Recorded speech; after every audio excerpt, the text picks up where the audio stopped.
Starting. All right.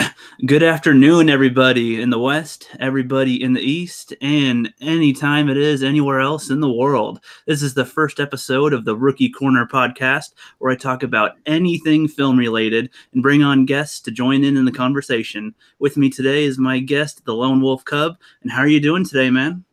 Yeah, hi. I'm doing well here in Germany.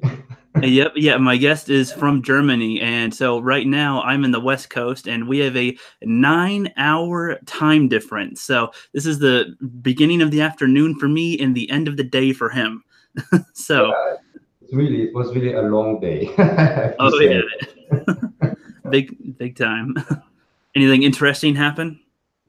Yes, I discovered two channels when I saw your last live stream. There were this wolf guy, this other wolf guy, Yep, the Jeff the Iron Wolf. the Iron Wolf, yes, and the one Black. that made will join us. Yep, the Black Angus reviews. Yes, Black Angus. And yeah, I discovered those channels. I had a little time, so I watched some of the content from the Angus, Black Angus reviews, Yep. and he's really great. I have to say, and the Iron Wolf I will check out later when I have a little time. But I think that's two new channels for me. I Yeah, don't. and that's Uh, good because those are those are the other two members of the Cinema Squad, the podcast group that the three of us do every other Sunday now. So that is a good combo. New yes, user. and it's in my case, it's I don't sub many channels. I have maybe 20 channels subbed or something like that, and it's crazy because I just sub channels. I watch the whole content. That's good. I know So you watched at least 50 of my videos, and I have quite a few old ones. So I thank you for that. Also, it shows how much of a good dedicated YouTuber you are and how you like to learn. So that's good, man. yeah, but it's no problem because I don't see a logic to sub somebody if you don't like his content. That doesn't make any sense. Yeah, no, I understand. People seem to sometimes just say whatever and then or just sub and then never watch their videos, and you sub so you can get notified on that. So that makes Yeah, sense. and you can't use this your YouTube sub. There's a section for the channels you have subscribed to, and this Exactly. section you can't use when you sub everybody. It's full of videos you don't want to watch. Exactly. It's supposed to be like a library of the stuff you want. Speaking of Yeah. that, though, so why don't you tell us a little bit about your channel? What type of content do you do on your channel, and where would you like it to go in the future? Yeah, my content is mostly old movies. I'm myself an old guy. I'm 46, and most of the movies I talk about are some films I watched in the cinema back then, like or I watched on video, but 20 or 30 years ago, sometimes 40 years ago, and it's a kind of for me. That's the reason why I call my reviews rare views.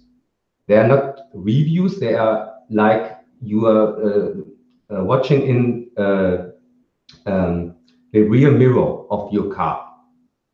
Yeah, and I like how you do that because those are rare. Just watching one of your videos, the Mummy one, there was so much more information about the Mummy and where the history of the Mummy films go. Because for me, the Brendan Fraser Mummy was the one I got introduced to, and then I knew like some of the Scorpion King could be intertwined into that universe, and some of the other Mummy films later were okay. But you take it way back to the history of the Mummy and other films that I wouldn't think are related to the Mummy. And that type of information, I think, isn't thrown out there too much on YouTube. So I think that's one of the main reasons why I think your channel will rise soon enough, because more people will seek videos like that.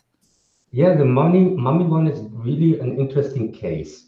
because it wasn't planned. You saw the second Mummy review, and I made two. I made the first one, and the first one got too long. I had 28 movies to talk about. Oh, wow. So I had to split it.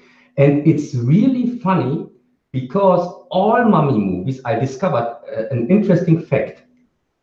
All Mummy movies are based on two different novels or short stories.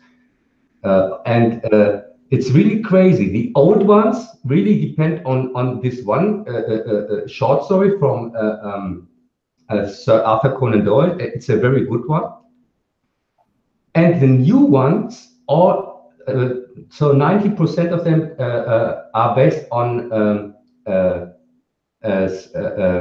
a book from Bram Stoker. Oh, okay.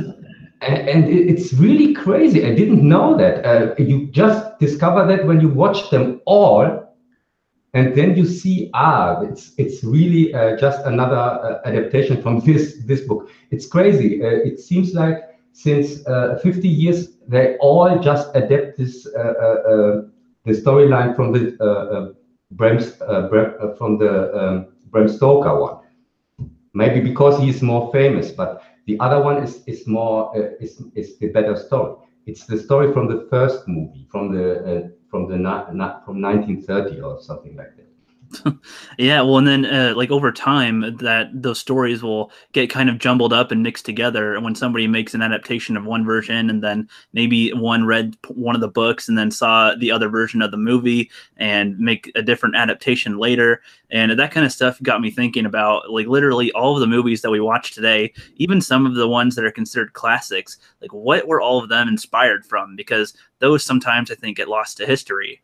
And like I didn't know that Scarface, the one with Al Capone, or not Al Capone, with you know what I'm talking about. That was a remake of the other. There was another Scarface before that. Yeah, yeah, no. In the 30s, the Scarface, the old Scarface, is from a very famous director, and there's a movie about him. It's called The Aviator. It's John Hughes. John Hughes, I think is his name, and he made some classics. He made first Scarface, and also he made a Western which was censored, or which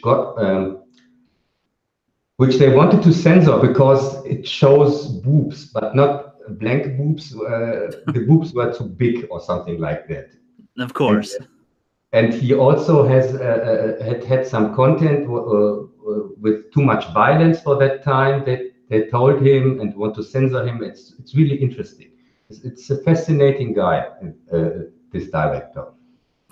Well, I find it interesting also how we go from stories like that and then to the modern Mummy that they tried to make with Tom Cruise, and it's like, what exactly are they trying to do here? Because it seems like they're trying to be the next superhero universe when that's not at all what the Mummy type of stories were. Even if they used to cross paths with other monsters back in the day, it's kind of baffling. And when you look into the history of it, then you kind of start to see how different things were when you start to think, okay, I think I know enough about the Mummy. Nope, you go further, you go a little further, you go a little further. And like even with your Star Troopers one, your Starship Troopers video, there's a lot more in that than I thought too. They made how many shows did they make with that stuff? Oh, they made 4 movies, I think. The second one is this forgettable one. Then the third one was a little bit better. Then they made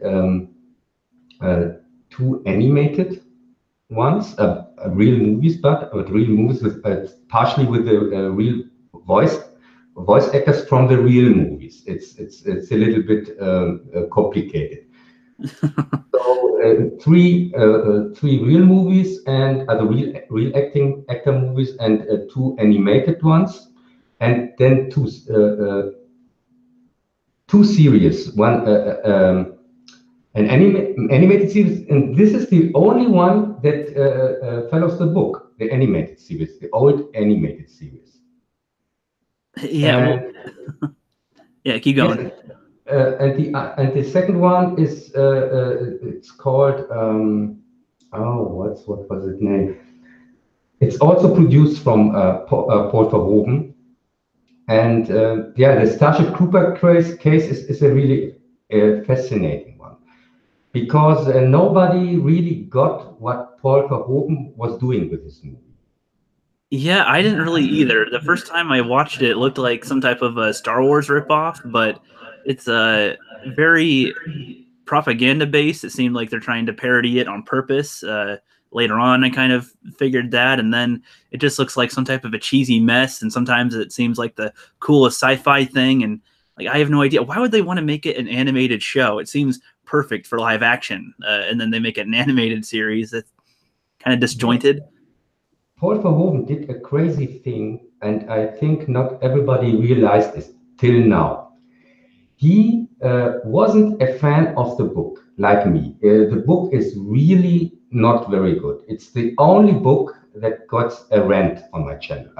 I normally don't make any book rants, because I think people should read more, and even a bad book is better than not reading at all. But this thing is really awful, this book. And Paul Verhoeven is also no fan of the book, and he tricked the producers. I think he tricked them by saying, "Oh, I adapt this book." And what he did, he not just adapted the book, he adapted it so well that he puts the things into absurdity, that the people see why the book is so awful. And most of the bad reviews he got was because the people, the stupid critics or so-called critics, didn't realize that this isn't an one-on-one adaptation of the book. It's something that you really can see what the book is about. It's so absurd, and he has some things which don't which aren't in the book, like this some storylines, and with the girlfriend and so on, and he shows the world that the author of the book don't show or plays down in his book. It's a fascist system, and the author of the book don't want to say tell it like it is. He says, "Yeah, it's okay. Politicians, that's their thing, and we are just soldiers." And so this way he wants to put it. Yeah, and very well said with all that.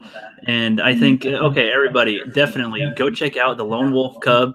He's got a great content on there, just like what you just said. That was a little snippet, a little trailer of the type of stuff that he puts out. You'll be very educated. It'll be like watching a normal review, but you'll get a lot of in-depth education on where it comes from and what it's doing now and author's intent. Like this was worded very well and does very good research. I had fun watching some of them. You can watch sillier reviews like from the Nostalgia Critic and stuff, but you'll get educational reviews from this guy. So I have an interesting question too. So in Germany, do you have type? I don't know if you're aware of the SJW type of politics that have been thrown around over here in our entertainment, like people that want. Well, they just call it SJW, but I mean, the want more diversity. Do they push for diversity in films in Germany?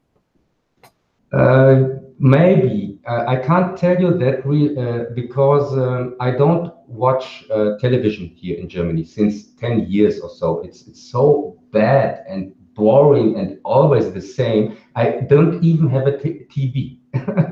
Oh, really? Yes, because sometimes I hear something from friends, or somebody tells me something, but or if I when I visit somebody or my mother, there I watch a little bit TV, but not really getting. It's not important for me at all. I can't tell you really if they're pushing here something or not because they lost me long time ago. Okay. So are you like looking do you watch other than like some American stuff and German films, do you watch any like Japanese films or other movies that come out in other countries? Yes, yes, I watch everything, even German movies sometimes. But as I said, it's uh, um, most things I get from YouTube. When Okay. I watch other channels, also when a channel is something special, such like this channel I discovered today with Angus reviews, he reminds me very much with the style of my channel. Yes, he makes very educating videos. Yeah, exactly. I think the way he put it is he likes to discuss philosophy and different ideas, and just he doesn't want to put out a normal review that you'd hear from somebody else. He wants to put out some stuff that you might not hear before, and I think that type of content that you guys are trying to do is a great way to spread out on the internet, and I think that we'll all be growing sometime soon because hearing the same type of copy paste cookie cutter reviews, not saying that all of them are bad, but it's just so common, like the Chris Duckman style, the Jeremy John style. Those seem to be so common, and having these ones, I think, are a good mix in the melting pot, if I should say. Yeah, I think they turned into TV. These big channels, these big review channels, are when I watch them, I think, oh, it's like I'm watching TV, and it's not really what I want to see because TV is boring and predictable, or it True. becomes with the time boring and predictable. And I really think with the last Jedi, many critics lost their credibility. Yeah, I Uh, agree with you on that because they seem to just be all for it when without any. I think you're going to go on a point. You continue on that. I've said a lot of what I think about Star Wars. Let's hear what you think about the Last Jedi. I'm coming from the point that the Force Awakens was bad, even if it many people seem to like it and it made very much money. But when I saw it, I I thought this is the end of Star Wars. I didn't like it because they were with this Mary Sue Ray and so on, and that was just a minor point. It has so many things that this doesn't make sense. It's typical Jar Jar, and Pretty much. and the Last Jedi could have fixed some things. It could have fixed some things, but what they did with the Last Jedi was I can't describe it. It's like somebody really came in to troll Star Wars, like this new Predator shit. I watched the new Predator and I thought, oh my god, what's this? It's impossible. It's impossible. How could you make a Predator movie boring? It's and so no, it's. I don't want to spoil it for people that didn't have seen it, but oh man. Oh yes, Oh, I haven't seen it, but I've watched some reviews on it, and it sounds completely subverting expectations, but not good. Like, yes, it's the Last Jedi all over again, and Mola really nailed it. He this his rant on Predator is really on the point. I must say, he said many things that were wrong in this movie, but he couldn't also make a 3 hour review from it or a 5 hour review like this long ones from Last Jedi, because there are so many on so many levels and so many things are wrong with this type of movies. Predator, Ghostbusters, 2016, The Last Jedi. These are these aren't movies. It's like a disease. It's like they have forgotten the basics of movie making. Yeah, and I want to clarify for people too that we love film. We're not just trying to hate on film. We love it so much. That's why we dislike all these new ones that are doing it wrong.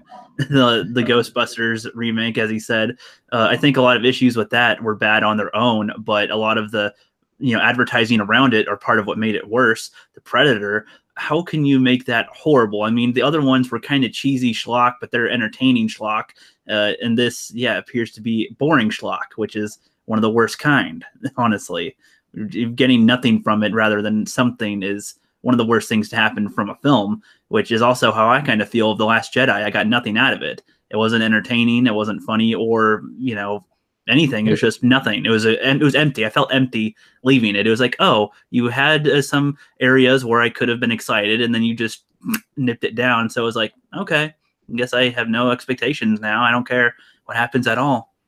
Yeah, I think Doomcock puts it best when he says it's some kind of making nothing matters anymore. Pretty much, Everything, yeah. Just completely dissolving the meaning and the substance that was there, is so that it's just nothing now. It just means nothing. nothing means anything. They changed the male into females or females into males and change everything. They don't give a crap on the canon. They destroy established characters. It's really it's sometimes I think it's like 1984 where they want to rewrite the history. And Yeah, I agree. I agree. Well, it's like, think about this. What if you were a historical figure, or you created one of the best characters in film, and then let's say 20 or 30 years down the line, they just change it all up. They just completely misrepresent it, change the gender, change the race, change where they're from, all these different things that make them who they are, and then just change it. And then later on, even further in the future, the real truth will get buried. The real version will be forgotten. yeah, yeah, George Lucas did the same thing with, or one tries to do the same thing with his old Star Wars trilogy, because it's till now not out on DVD or Blu-ray. The despecialized one without this special edition crap, because he wants to rewrite history. That's 1984. It's the same thing, and trying to do that is in my point of view, it's like a crime, I because agree. you can't write history like you want to. It's like it's the same thing when two countries are in war and one country loses, so the winning part writes the history books. That's no. So it doesn't. It seems it puts itself in a better light and so on, and without earning it. Yeah, I And agree. for me, it's all the same. It's all the same. It's of movies or countries or what or something else. It's rewriting history is something that's the worst thing you can do. I think. Yeah, I agree. And I don't know if they'll learn to not do stuff like that anymore, but based on the track record and what we keep on hearing about the future, I don't know. It seems like I hope we're just in a phase right now where everybody's just doing whatever they can quickly, rushing forward, stumbling over themselves. And then we'll eventually reach a point where we're starting to get better and do things properly. I mean, and people think that we don't want to have change, that we just want things to stay the way we are. Well, in a way we do, but you can add new things while keeping respect for what was there before.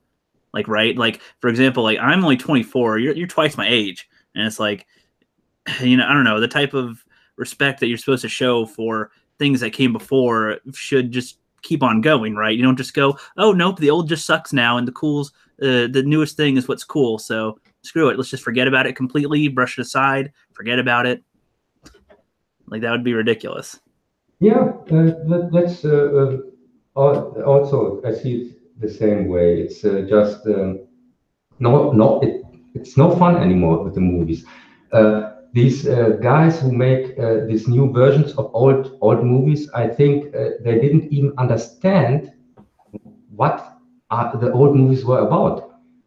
They just used the same names or sometimes same scenes or same settings, and it's like an empty shell. There's nothing in there. They don't understand the properties or the products they copy. Like this Jar Jar Abrams Star Wars thing.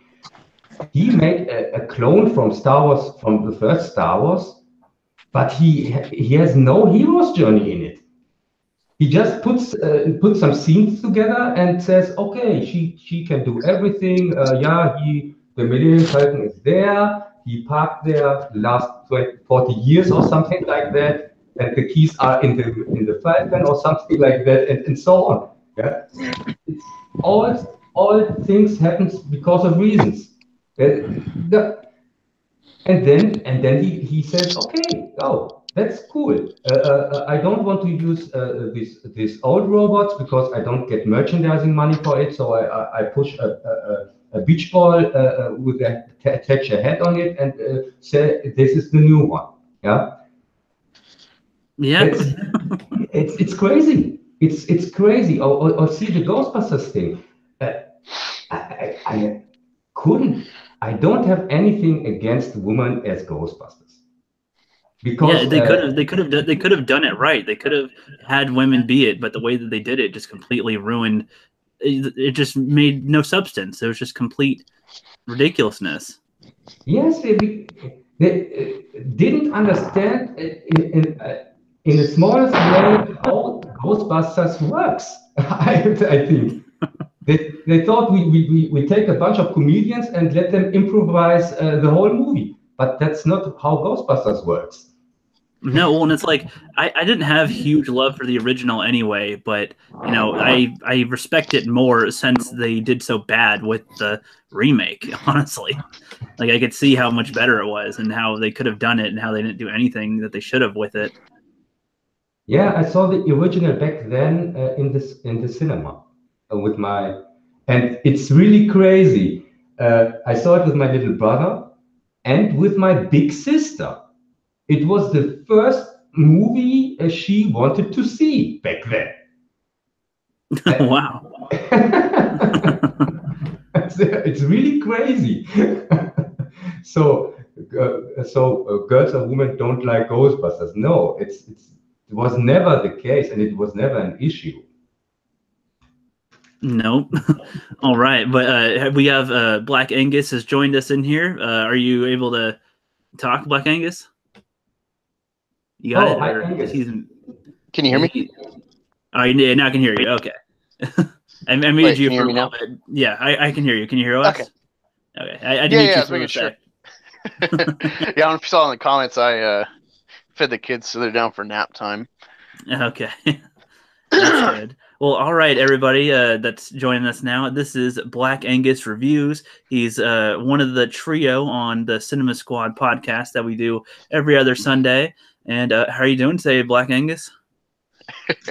I'm good. I'm glad to be back. I really enjoyed that discussion a couple hours ago that we had. I thought it went really smooth, especially for not really having a topic at hand. Oh yeah, I think the more we do this, the more entertaining we'll become, and the smoother this will all go. So I see us all improving big time, and this will be the first time that you two have met. So Wolf Cub meet Black Angus.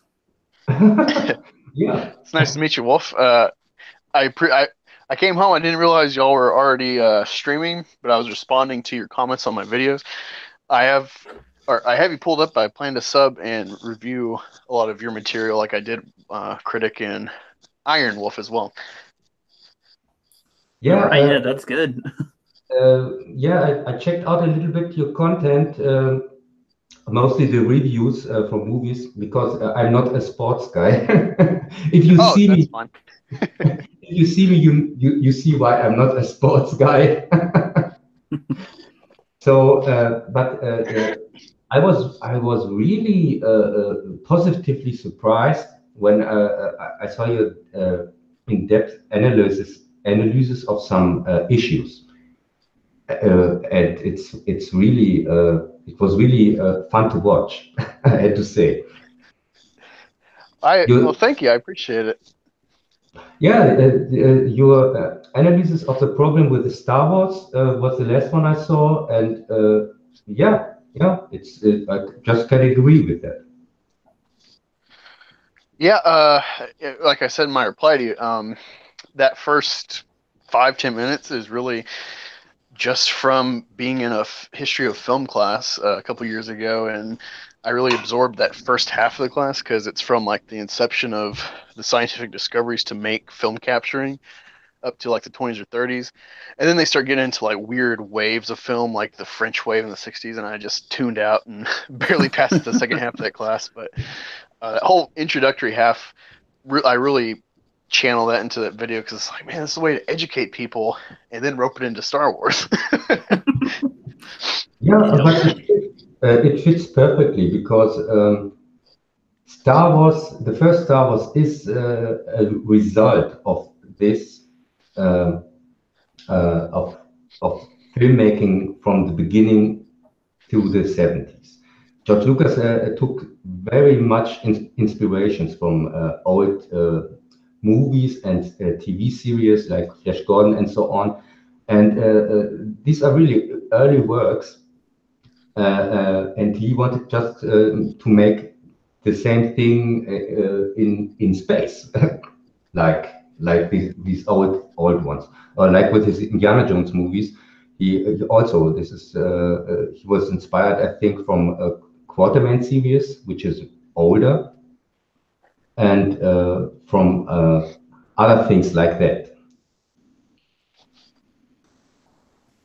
Yeah, that's good. I don't know if I guess if you had any more response to that. Oh no, I was just enjoying listening to him talk. One thing, I only jumped in about 10 minutes ago. So I was listening to y'all's talk about Star Wars when I jumped in, and one thing I wanted to say to Wolf or to Lone Wolf is I I've taken 2 German courses because for a psychology degree you have to take a foreign language. You have to take like 3 introductory courses, like 101, 102, 103, and I understand the like when you have to recite vocally to like a teacher or to a group, the difficulty of trying to make sure you're sounding German or whatever language. I understand that difficulty when you're English speaker and it's your common tongue and now you're trying to be proper. So I'm really impressed with one thing I noticed about your speech is that it's not slow like a delayed or a retarded person or something like that. It's very deliberate. I can definitely hear you focusing to be clear, as opposed to just spilling out and then having to reiterate what you're saying in English. And I really appreciate that as a listener. It's just something I noticed having taken some language classes. I just want to give you props. Yes, if you really want to hear some native German speaking, you have to watch Die Hard. Good call. Good call. It's the You know, famous. It's a very famous German terrorist group with half English, half German name. So when I read that, yeah, it's funny you said that because World Class Bullshitters, they've actually turned me on to some movies I haven't seen that are like famous like 80s stuff. I really hate Ghostbusters. It's funny that Jeff was saying he doesn't care for it because I watched it again like a couple months ago, and I actually got kind of called out on Bullshitters. Like, yes, some guy said he hates Ghostbusters. Like, how the hell can you hate it? It's like, it's so stupid. Like, some comedy ages well, and that is just not funny. Yeah. But I was still against the female remake of Ghostbusters, because I was like, well, that's an iconic thing. Now you're going to put Melissa McCarthy in that? She's awful. Well, and all of them do well with skits. All the female ones that were cast, they're all good in skits, not in full-length movies, I think, Yeah, personally. And seeing them just put on these costumes and go, "What are the new ones? Just deal with it." No, that you can't tell us to deal with it. And if we don't like it, you can't just say, "Well, you're sexist because there's women in it and you don't like that." No, Like where were we before all this time with all the other movies that come out with women leads? We didn't say never is it just there was a woman in it and I don't want them to be in it. So no, Yeah, nobody talks like you that. never hear that about X-Men movies because no one cares if a woman's there because they're interesting characters. Exactly, and Yes, good reference too. there are so many great movies with women in the lead, and two of my favorite movies have two women leads. One of them is Aliens and Alien, the franchise, the first two movies, and the other one is, for example, Heavenly Creatures from Peter Jackson. It's not very well known by most people because it's the time before he made Lord of the Rings. And this Heavenly Creatures movie has two women leads. And also, it was nominated for an Oscar and was just beaten by Pulp Fiction in this year. So it's really crazy when I hear something like that. Or I also watch many movies which are directed by women, and they are very good women directors. The first directors were women back then, 100 years ago, Oh because wow.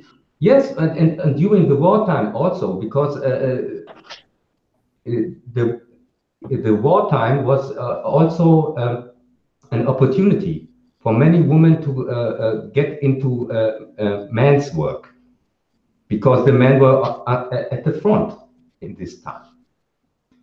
Well, that So makes that sense. I didn't think about it like that. yes, they filled the places, and it's when somebody says stupid things like, "Oh, they are not enough represented in movies," or what, or something like that.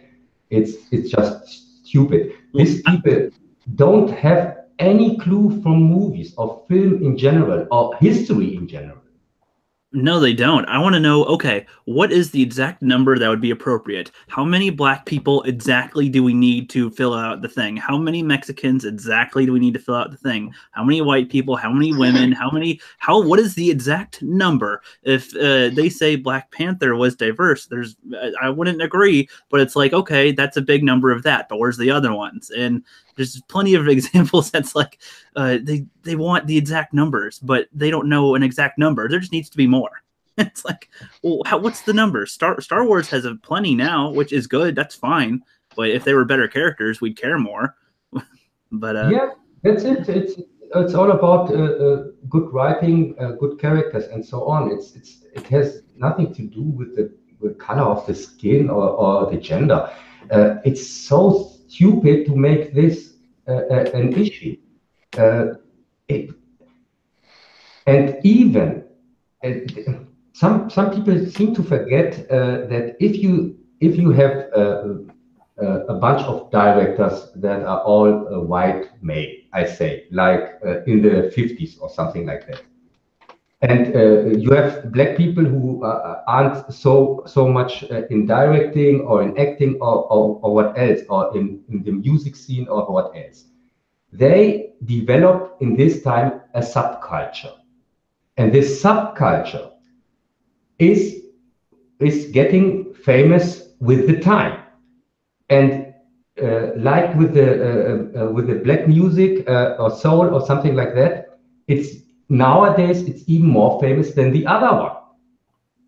People are listening to that because the other stuff they know, and this is new and fresh, and it sounds good, and so it goes the way it goes. It goes. It doesn't have to come somebody to say, oh, we have to fill numbers. We have to put 5 from this and 4 from this and so on in the movies or in the music or what else. yeah, and what I hate too about it is that they seem to also think like, okay, they'll say if there's not this many of this number in the film, then it's racist. But the fact that they're thinking so much about them being in it isn't that a little more racist? I mean, you're watching a film to be entertained. It's not supposed to be a representation fest, basically. It's supposed to be for entertainment. Angus, did you have anything to add to this about representation stuff in film lately? Oh God, yeah. As a representative black man of this podcast, we need your opinion because we're just white Oh, guys talking right now. It's also, important. I'm part Cherokee, and unlike Elizabeth Warren, I am registered in the tribe. I have a roll card number. Even if I was 100% and I was not already enrolled from my ancestry, I couldn't be. She she tried to validate herself with I'm DNA. point zero zero two, I think, of Indian something because the way my eyes squint, it could be. Yeah, well, interesting thing you were talking about with like when is it enough? Oh, it needs to be diverse, but then you uh make it diverse and then it's not enough. Like we talked about earlier with Black Panther.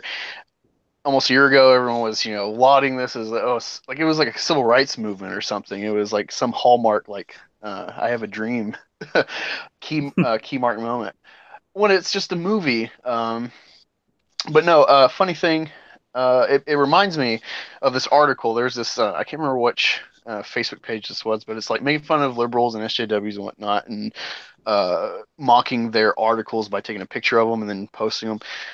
And one of them that blew me away, and it really encapsulates what's wrong with the SJWs is, um, it says black men are the white people of black people.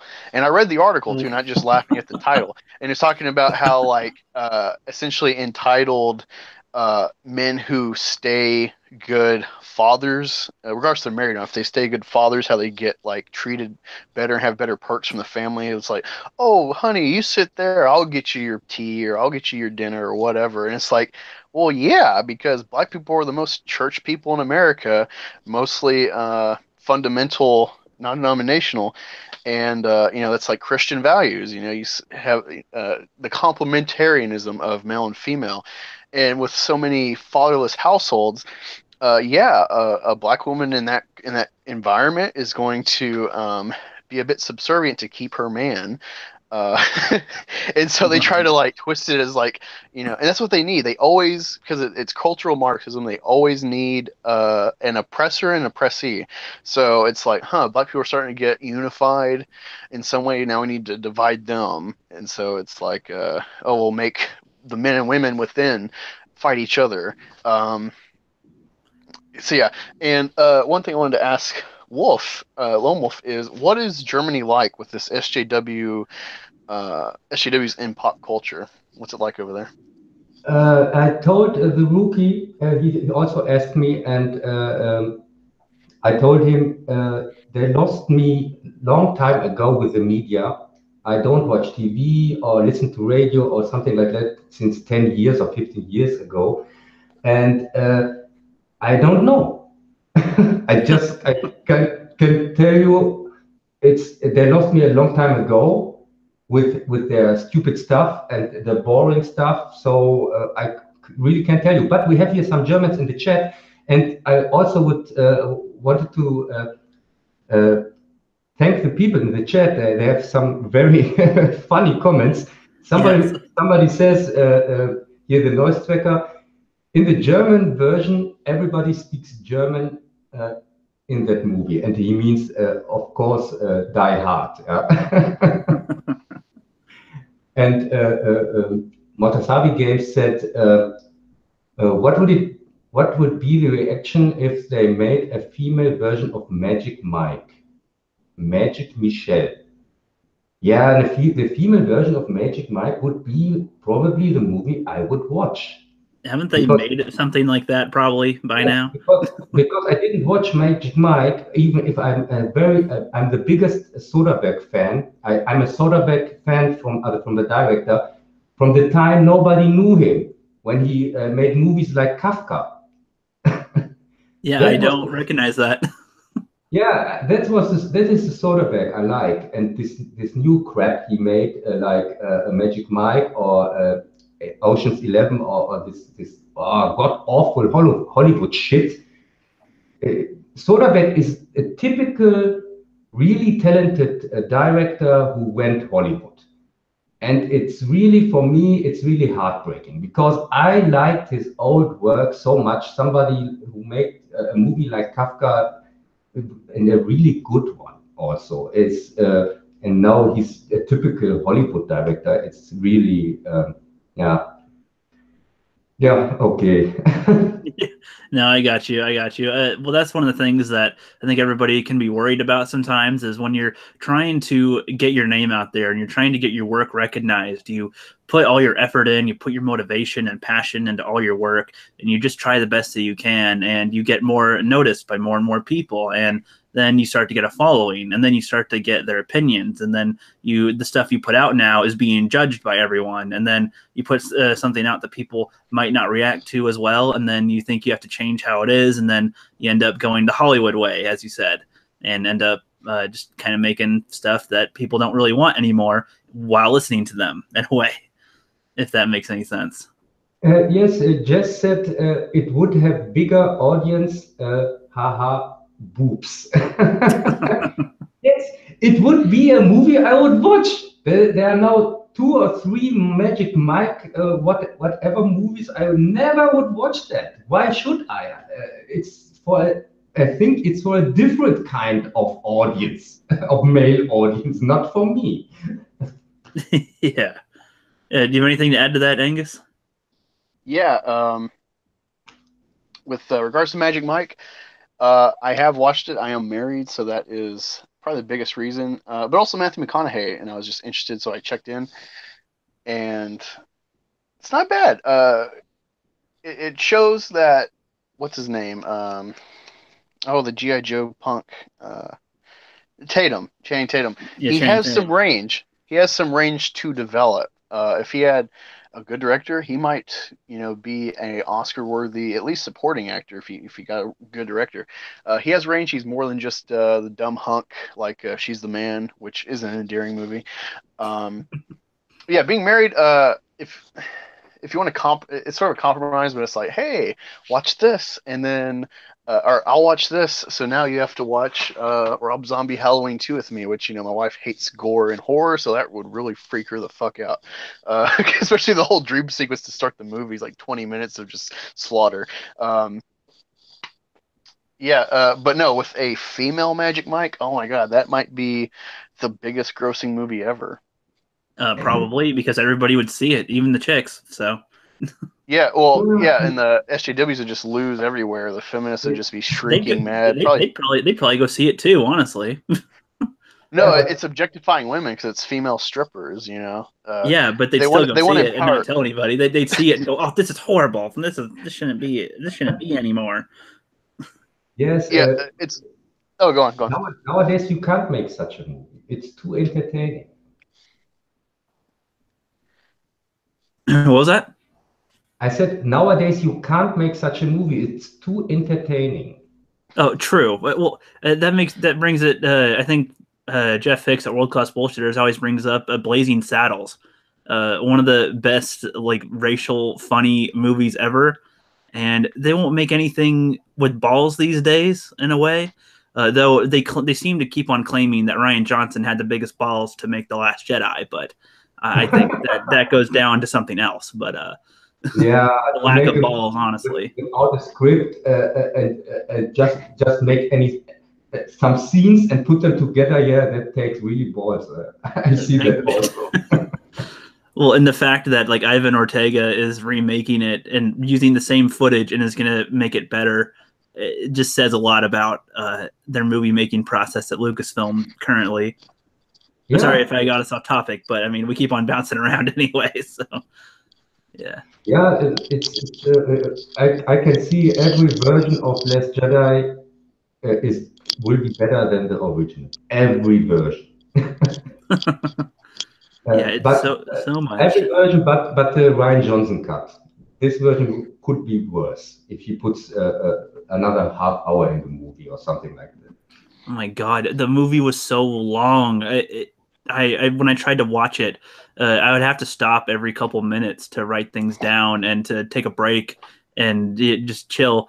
Every 15 minutes was like I have to go eat something or go to the bathroom or watch something else for a while, because it's just I have to process how dumb it was every time I'm watching. And then when it got to the last battle after Snoke was killed, I'm just like, the movie should be done. It should be wrapping up.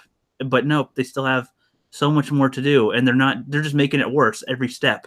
The movie could have been saved, or at least less worse, with just cutting certain things out of the film.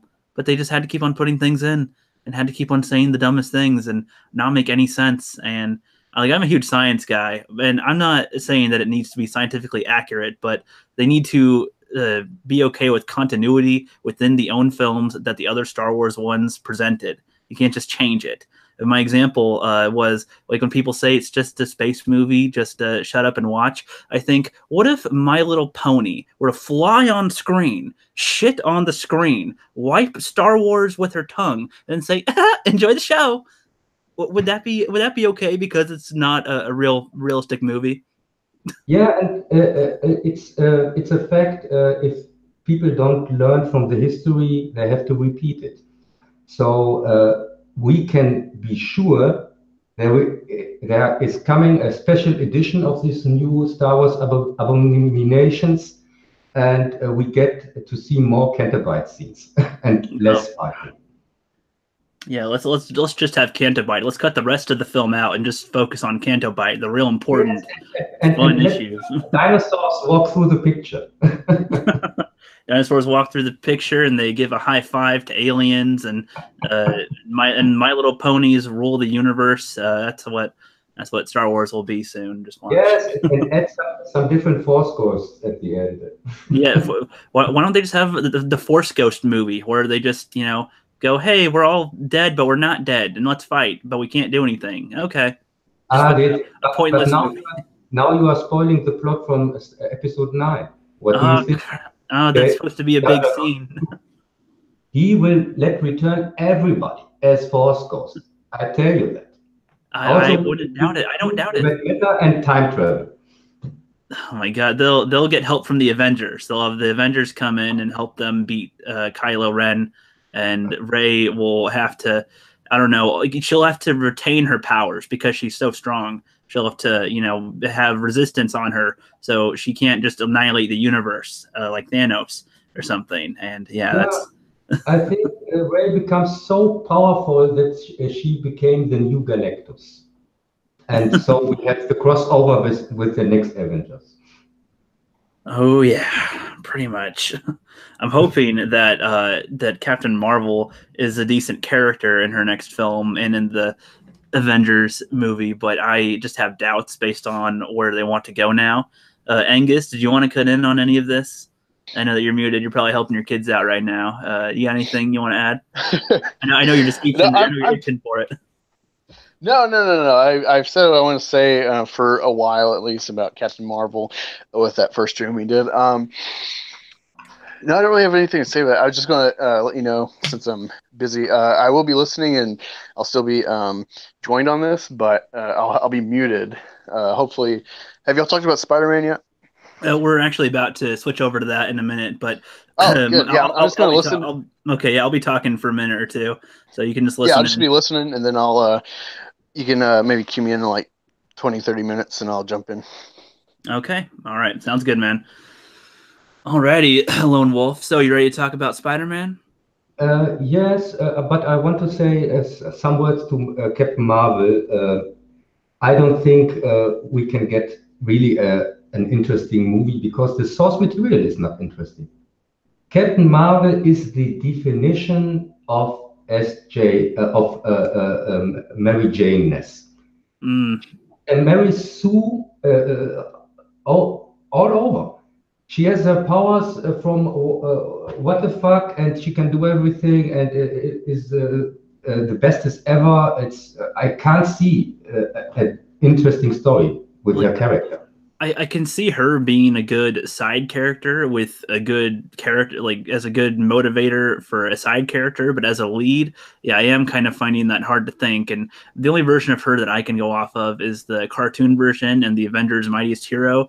She was okay in that. They have her start out as just like a regular agent woman, and then she eventually gets her powers on accident from one of the aliens, and but she didn't want the powers, and she got them at some point. And then she had to put herself in danger quite a few times, and quite a few times she needed a lot of help from other people. So she wasn't just completely overpowered. She had her own banter with other people and was a likable enough character. So I mean that was a version of her that was good, but her taking up the whole screen and everything, I don't know what they'll do with her. I'm hoping until I see it, I can't say for sure. I'm hoping they make her interesting, or at least the side characters with her interesting, so we have something to go, this isn't horrible, if you know what I mean. Yes, yeah, I wish the movie it turns out to be good, but I don't have any hopes with this character, really. And also these whole things that were during the production, where she has this SJW trip, and these comments with about what about female directors or something like that. Yeah, she said that they don't need white male fans or something. Is what she was saying. Yeah, that's really true, because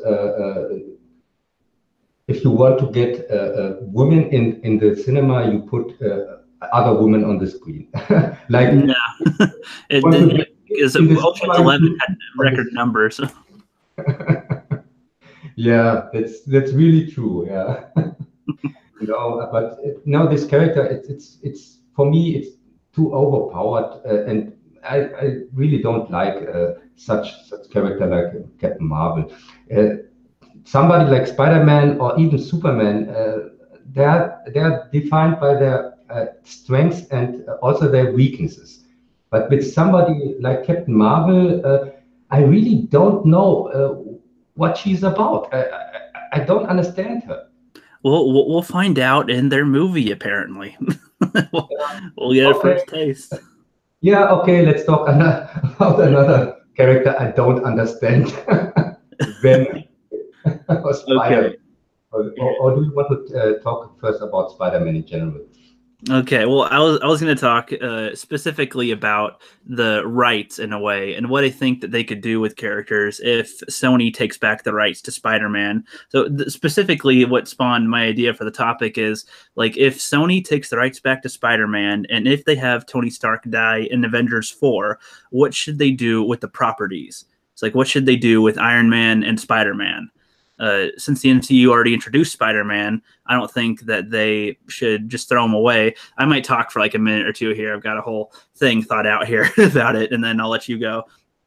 So I think if that happens, and they should keep Tom Holland's Spider-Man, and since he's been like a protege to Iron Man, have him sort of take on the mantle of Iron Man at some point. Not even right away. Let it sit for a while that Tony Stark is dead, and have him try to still be Spider-Man. But maybe there's some type of situation that happens where being Spider-Man is more risky to the people that he's trying to save, and it stops for a little while, and then there's some bigger threats that keep on coming, and he wants to get some people's hope back up, but not through Spider-Man, through Iron Man, because people looked up to him for a while. He was the most well-known superhero on the planet, and maybe Iron Man, I would assume, since he's been grooming Peter Parker to be his protege for the most part, has left something for him. Maybe an AI version of himself that can give him directions and tells him like, okay, if you accept taking the Iron Man role, you have to keep your identity secret, because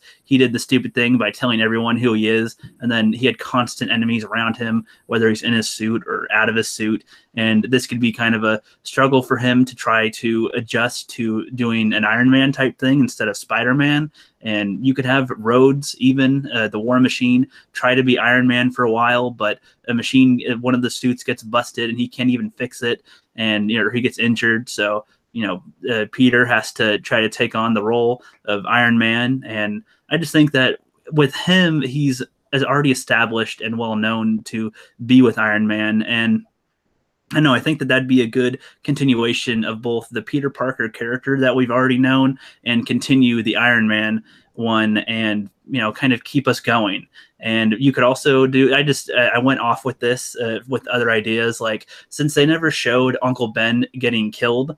If they don't need to do this. This is just I'm spitballing ideas. I'm not saying it will happen, and this is not based on the comic books at all because I never read them. Like if his Uncle Ben were to be alive somehow and being controlled or used for evil from one of the villains or something, and he has to face him and has to kill him, that would be some type of dramatic moment that he could have. Or if the AI that is of Tony Stark gets destroyed, that would be like losing him all over again. I'm just trying to think of these type of things that would happen if we kept Tom Holland as Spider-Man. I could go into more depth, and we'll probably make a video on this at some point. But what do you think, Wolf? Yeah, that's a little problem, but I have to tell you where I come from with Spider-Man. Go ahead. I'm one of the biggest Spider-Man fans, former biggest Spider-Man fans. I read the comics in the 80s. I have collected them, and I gave them to my nephew when he was old enough because I didn't read them after uh, end of the 80s. That's the part where Venom comes in. So Venom is for Okay. me a new somebody new, and it's one of the first movies I ever saw in the cinema was Spider-Man in the 80s. This TV series was aired here in Europe as a movie in the cinema. And Okay. Spider-Man against the Yellow Dragon, so that was the name of the movie in Germany, was one of my first movies I saw back then, 1980 or something like that. Even I saw it even before after Empire Strikes Back. These were two of my first movies ever. So I'm a huge Spider-Man fan from the old one, from Okay. the Sam Raimi Spider-Man. It's like in the Sam Raimi movies. The first two movies are very faithful to the character and to this beginning 80s Spider-Man, these comics. And they told Raimi with the third one he had to squeeze in Venom. And so the movie got fucked up completely because Raimi didn't like Venom. Like many old fans don't like Venom because I can tell you what's Venom for me. In the comic, Venom appears as Suit from Spider-Man. In 1984 or 1985, Spider-Man went to something that was called Secret Wars. These Secret Wars comics were not available here in Europe or in Germany. So he came back in one issue, he came back with a black suit. That's all. And I thought, okay. And then he talks about this Secret War thing. And I think, okay, but I don't have a chance to read it. So he has this suit, and he also gets time later gets rid of the suit because the suit has his own mind and becomes an enemy of Spider-Man, and so Spider-Man gets rid of the suit, and that's it. No Venom, no nothing. Venom appears in the end of the 80s, in 1988 or 89 or something like that. He appears as Venom in the comics, but that's after I finished reading them. I read them just to the mid 80s. Oh So wow. this Venom guy is for me it's really for me somebody new, and I never liked him. I liked the black suit, that was cool, and but I was happy when he got rid of it because this suit was so overpowered, and it wasn't really the Spider-Man I liked back then. So I was happy when he got rid of it, and Right. yeah, that's where I come from. So I don't like anything Spider-Man related since the third movie, the third Raimi one. The third Raimi one I watched in the cinema, and it was the last time I thought this is a fuck up. And all the other Spider-Mans, I watched them, and one was more awful than the other. And this new one is for me the worst. This homecoming shit, because this kid Spider-Man is for me no Spider-Man. And also, I have to tell you what I think of the MCU. Okay. I'm not a fan of the MCU because I hate Iron Man. Oh, wow. Okay. There's just one good movie in the MCU, and that's The Winter Soldier. And sure, that is one of the best. Definitely. And back then I liked Iron Man, the character, and the only character I didn't like was Captain America. And now it's complete on the head. Captain America is the only decent character, and the other ones I don't like them at all. And this big role of Iron Man in the whole MCU, it's not like in the comics back then. Back then, in the comics, he hasn't just such a big part in the whole thing. He was okay because he didn't have such a big part. I don't think he deserves the lead of some kind. Right. He's not supposed to be the leader. He's supposed to be a broken man, kind of, right? Trying to redo his wrongs. He's not really the leader of people. Yeah, maybe in the comic he wasn't that important, really not. That's how my memory. Maybe I'm wrong because it's a long time ago I read them, and I didn't read every comic back then, just the Spider-Man ones and some others, Fantastic Four and so on, but not complete. I read just the Spider-Man ones. And so I can't really tell you, maybe his role was bigger in the comics and I didn't recognize that. But for me, he was just a small character, and he was okay. It was okay when he was on. It was okay for me. But now I have to deal with him as this big character, and for me, with his background, with his billions and his playboy thing and so on, he's not a sympathetic character at all, and he's nobody you can watch up to. So it doesn't really make any sense that he is a lead in any kind. He's no role model for anything. And so I got really pissed off when he appears in Homecoming. It's like Iron Man with his pal Spider-Man, Spider-Boy. Pretty much. Yeah, so that's where I come from. And the second thing, they destroyed the Vulture. The Vulture was one of my favorite enemies from Spider-Man, and I like the classic version of him. I don't like this new mean version. It's really the Vulture in the comic back then was somebody I really liked as a villain. What was the difference between this one and the one in the comics? Yeah, the old one, the old Vulture was really an old guy in the comics. He looked really like this animal. He had a big nose, and many people made fun of him in the comics also.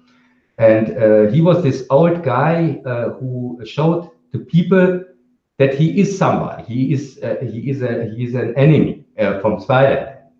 That's one of my favorite issues in the comics back then. But now this new modern Vulture, and I like the actor. He's one of my favorite actors. Yeah, Michael Keaton. Yeah, I like Michael Keaton, and it's really cool that he plays a comic book villain after his Birdman. And normally you could say this would fit, but for me it doesn't fit at all. And this combination, if there weren't Iron Man in the movie, and also the destruction of Vulture, then I would say, okay, you can make this. But so I have two things I totally hate. Okay, go ahead. No, that was all it. Yeah. Well, I like your perspective on that because I come from the complete opposite, where I did not grow up with the comics at all, and my perspective on this whole thing was just from knowing the MCU and what they've shown in the MCU. That's it. Like I don't know the stuff about the comics, but I can totally understand how for most audiences, especially like with you, how you said where you saw where they've been before, how they can screw things up big time in the films, and like how they have screwed up a lot in the films and kind of misused certain characters like Iron Man to be more the leader role when he shouldn't. I feel like his role should have ended shortly after the Avengers, honestly. Iron Man, because he seems like his story should have ended a while ago, and they're just kind of dragging him along now, and it's like, all right, he's kind of done now, right? Like, what else can he do? And I don't know. What do you feel about that with the characters in the MCU, other than just Spider-Man and Iron Man? Yeah, that's now the extreme. I told you about the extreme characters in the MCU. The others are for me okay. I don't hate anybody of them, but I also don't love anybody of them I because can they see are that. so watered down versions of of their counterparts. It's really frustrating when you see what they did with Thor. It's in the comic. He's kind of a really cool character in the comics, and he's not some clown like they made him in the last movie. He's And supposed to be he's supposed to be an honorable warrior, kind of yeah, who can have a sense of humor sometimes, but ultimately it's about honor and stuff. Isn't that kind of what he's about? yeah, and I don't understand why they brought in a real director for characters, a Shakespeare director, Kenneth Branagh, for the first Thor movie. So why the hell do you do that and don't use his talents? The first Thor movie is such a mediocre solo one, as like something like Solo. It's nothing. Yeah, I mean, I think some aspects were pretty good, but overall it was pretty disappointing, honestly. Yeah, Such a nothing movie. I liked a lot of jokes that they had in it, but it oddly, which they were poorly executed, but I thought they came off as kind of funny. But Loki yeah, was the only fun thing in this thing. Loki, he's like, what type of animals do you have here? He's like, just dogs and cats. Do you have any big enough to ride? Like stuff like that was kind of funny. But yeah, I feel yeah, you. and it's the fish out of water fun jokes, and but I don't think it's a character with like Thor. You need to have some serious characters. Not everybody can be the funny guy, and if everybody is the funny guy, you get something like the last Thor movie. Everybody is a joker. Okay, so nobody is funny when everybody is funny. Yeah, and that's for the Thor character. In the second Thor film, we don't have to talk about that. It was Okay. just awful. The first Okay. one was nothing, and the second one was in the it goes down. It was awful, and nah. So the other characters like some Ant-Man was okay. I think the first was good and mediocre, and the second was awful. With the Wasp, they didn't have any story in the second movie. I think. Well, I agree with you. I think that a character like Ant-Man should have been. Oh, I have an echo. All right, but I think that a character like Ant-Man should have been a comedian type of one, and then a character like Thor should have been a little more serious. And then you have Iron Man, who could be a little more of a comedian, then someone like Captain America, who's a little more serious. Like kind of like what you said, have some people be more serious than others. Like even Black Widow and Hawkeye, have Hawkeye be the jokester and Widow be the more serious one, which she is sometimes, but everybody cracks a joke all the time. And in Thor 3 and Spider-Man Homecoming, I will admit, if the comedy was down a lot more, I think I would have enjoyed them a lot better than I did. The comedy to drama should be like at least 85% drama and the rest 15% comedy. So it's mostly serious with some jokes here and there. That's what I think. Yeah, and what really pissed me off was what they did with a follow-up to Winter Soldier. The Civil War was really, it wasn't a bad movie, but I personally felt really betrayed. Because to call this thing Civil War, just to have a movie against Batman versus Superman, I knew exactly why they did this. They destroyed the Civil War story because they wanted to have something to come against Batman versus Superman. And that's the real joke about it. To fear something from DC after seeing this god awful Man of Steel, to think that DC can come up with any decent movie, and even with the idea of Batman versus Superman, somebody at Marvel says, "Oh my God, Batman and Superman in the same movie. We have to put something. We have to bring something to the cinema as big as Batman vs Superman. Let's make Civil War. Okay, but in name only. Okay." Yeah, I'm going on with that. I wish that instead of having the huge superhero team up in Civil War, like the parts that I love about it was the Captain America, Tony Stark, and Bucky Barnes type of situation they were having. Like they had the tension between them was all building up. I liked that. Like when they had the actual final fight where the three of them are fighting, that was good, and that felt more serious than funny. So that was the part that I liked. But the superhero fight, yeah, it was fun, I guess, but I didn't really care. It's skippable. It's non-memorable, I would say, but they do a lot of iconic things from the comics, I guess, within the fight, so people love it. But I don't know what you feel about that. I like the dynamic between these three actors in this movie. It's really good. They are three very good actors, and they played it very believable. But the problem was that the story was completely pulled out of their ass. The story that Iron Man as Winter Soldier had something to do with the death of Iron Man's parents was so far-fetched. They destroyed it for me. They had to squeeze they had to squeeze something in, and also this the bad guy in this movie, this German one. He's one of my favorite actors here in Germany. This who played this Zemo. Zemo, yeah. And I like him very much as actor. He in some German movies, and also in you will laugh, in a Ron Howard movie. He was genius in Rush.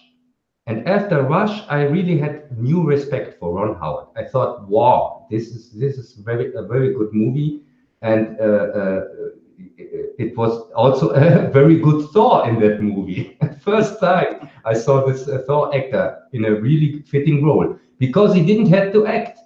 He had to play an asshole in the movie, and he played it perfectly. Not even acting, just okay. Yeah, he was he had to play somebody really mediocre and boring, and he was perfect in the role.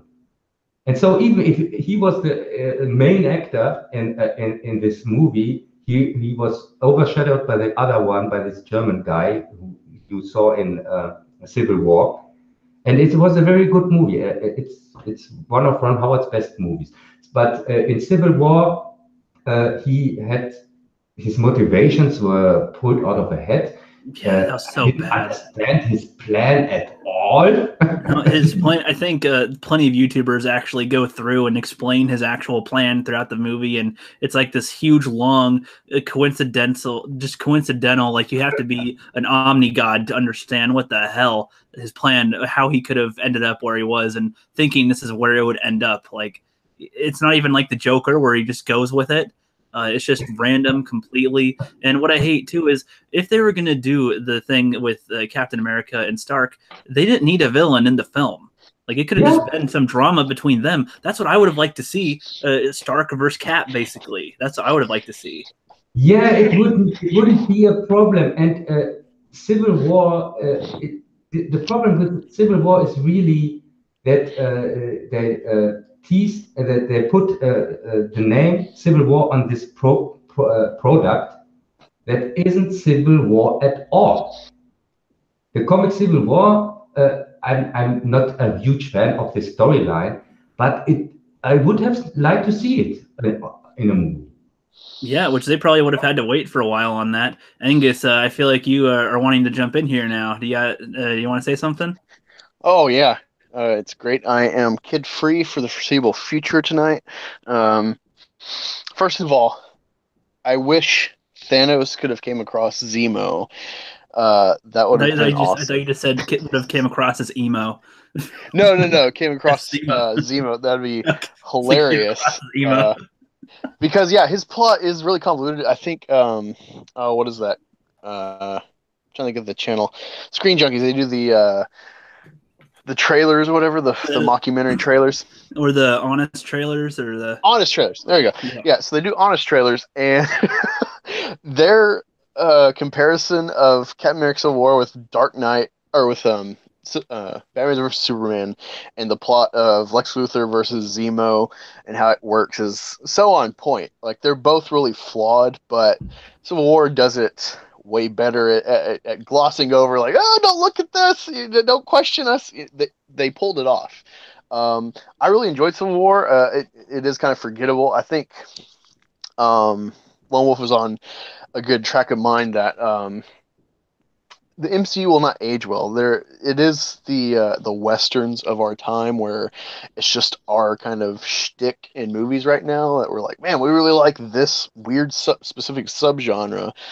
Although we can like look back at the IP works, the comics, and see some semblance of what they're going to do in the stories, even if they adapt it a different way. But you clearly, they're very stylized for this time period. One thing I want to do, I've thought this, and I've noticed this for years now, especially being a vet, is that comics are successful with war. I think there is a real connection, especially in America, with heroism and wartime. Um, this That's a good SJW point. stuff, this SJW stuff with like Star Wars and everything needing a safe space for every little infraction in society. Um, it, Comic movies included are going to be on the decline, I think, because you've hit the pinnacle of Infinity War, and with safe spaces. Sorry, kind of lost track of my mind. Uh, That's all right. Here, no, no, let me no. talk for a sec while you think of it, or No, no, no. They're going to be in the decline because we're not in a war state right now, as opposed to when the comic movies really kicked off with X-Men and Spider-Man.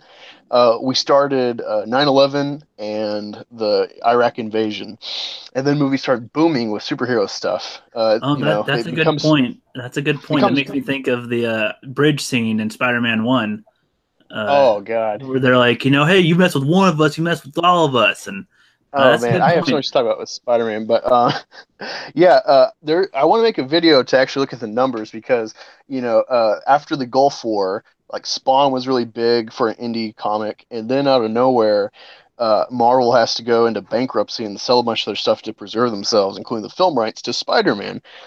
That was during after a small wartime. Like no one even remembers the Gulf War, but that Yeah, was still a what wartime. war? No, okay. And then also post-communism, and then you for Russia and like the East Europe, and then you see this drop off, and then it picks back up with the Iraq War, and now you're starting to see a decline. I think, especially with comics, and they have to keep retooling, like Captain Marvel, for instance, Aren't they for one trying to make example. fat comics now for fat people? Oh yeah, I actually found what's called Faith. I don't know if it's part of a series or if it's a part of like a Justice League group for like an indie uh, supplier, but I found this one at a store called Faith, and it's this fat chick who's a superhero, and she likes to play D&D and stuff. But she's also a superhero like Superman. And it's like, what the hell is this? Oh my God! Like here, I have the comic thing that I'm trying to work on, which of course won't be like a real comic, but like a cartoon, pathetic comic. It has Jason Momoa start out buff and then get fat in the modern day, and he's got to get in shape to save everybody because he's so fat, things are going wrong. He used to be able to stop people, but now he's too out of shape to do it.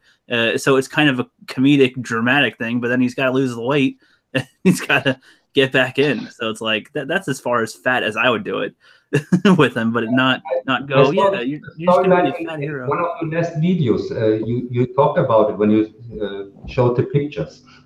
Yeah, well, I already made like one where I was gonna do the pitch, but it just hasn't done. Here, I could actually show a little bit right now for a sec. So hold on.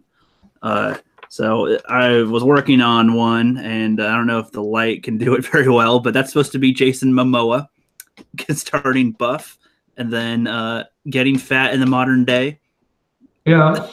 as a look.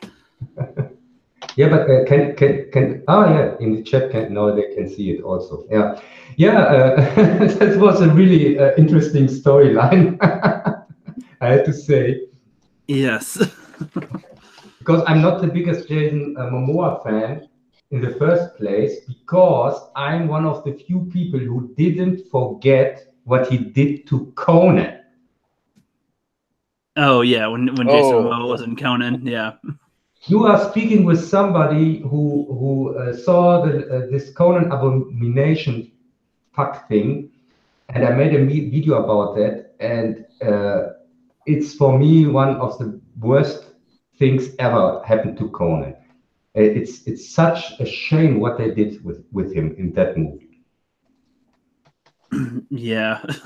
I mean, I don't have too much to say about the Conan stuff specifically, but sorry to get us off track and going on Jason Momoa for a sec. But Yeah, Angus, were you having more to say about that, and I kind of interrupted?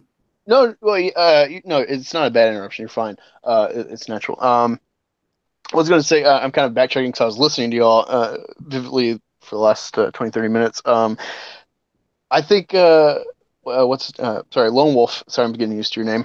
With Iron Wolf, Lone Wolf has some really good points about Marvel to add to like my own personal thoughts, like I addressed with wartime in comics, because like that's where comics got big was World War II. You had the Trinity with especially Wonder Woman and Superman and Batman and Captain America as well. They're all iconic symbols attached with World War II and soldiers being deployed.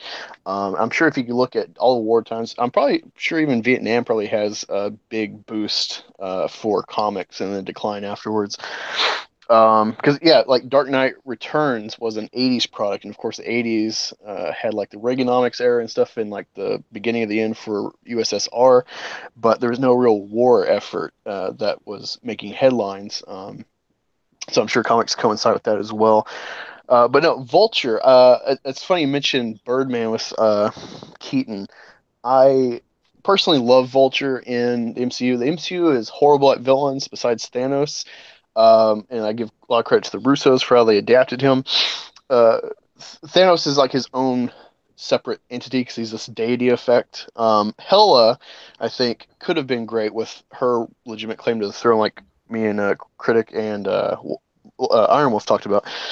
But Vulture, I think, has the most legitimate claim for his villain stance so far in the MCU, and I'm really interested to see how he develops. Clearly, they're trying to do like a Sinister Six spin-off stuff, trying to, I guess, force Sony's hand to keep Marvel, keep Spider-Man with Marvel in the MCU. But with that, even if they don't, to respond to Critic about Spider-Man and the plans going forward, I don't know if you're aware, he has at least a one movie obligation to Sony, regardless if Sony pulls Spider-Man back from Marvel or not. So Holland will have to be in a Venom verse, at least for one in Craven, iteration. I heard he's in Craven. He's in what? Craven the Hunter. Oh, I have no idea. I've seen a lot of interesting plans with. I know they're trying to do Silver and Black. I don't. I'm like Jeff. I'm like Jeff. I don't. I'm just the movies have made me get into comics slowly but surely. I plan to read Spider-Man Reign next. I'm collecting Spawn because as a kid I love Spawn. I watched the cartoon movies. So for some reason my dad let me get those even though it has Spawn had nudity and stuff. cartoons. Yeah, HBO did them with Todd McFarlane, so it's like What? the creator worked with the producers to make it. It's not like the movie Spawn from like '98 or whatever. Because I love that movie, but then I watched it when it was on Netflix, and I'm like, I cannot own this. This is garbage. This is awful.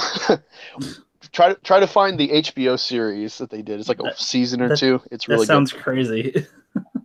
Yeah, I mean it's like the Justice League, the DC animated. It's kind of like that, but before people thought to make a whole universe cartoon thing. Yes, to the Vulture thing, it's really crazy with that character. I really like Michael Keaton, and I really like this character Vulture in Homecoming, but not as Vulture. I like this evil guy as a different character, but I don't like him as the Vulture I know from the comics.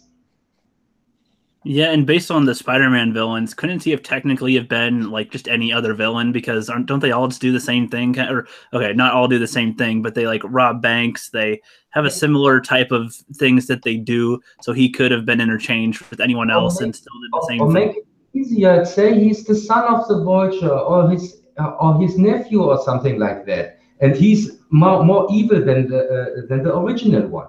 That is something I could live with.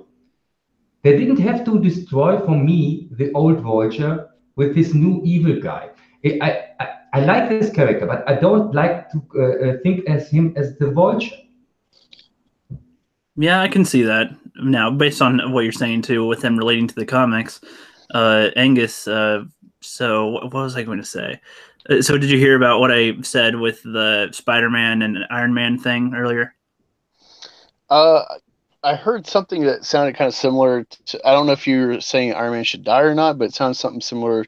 Like I said, that they should kind of copy the Batman Beyond idea, I was kind of and have saying like if I was kind of saying if he died and if Sony wanted to take back the actual Spider-Man rights, if we still kept Tom Holland and wanted to have him take on the Iron Man mantle, was basically the premise of what I said before.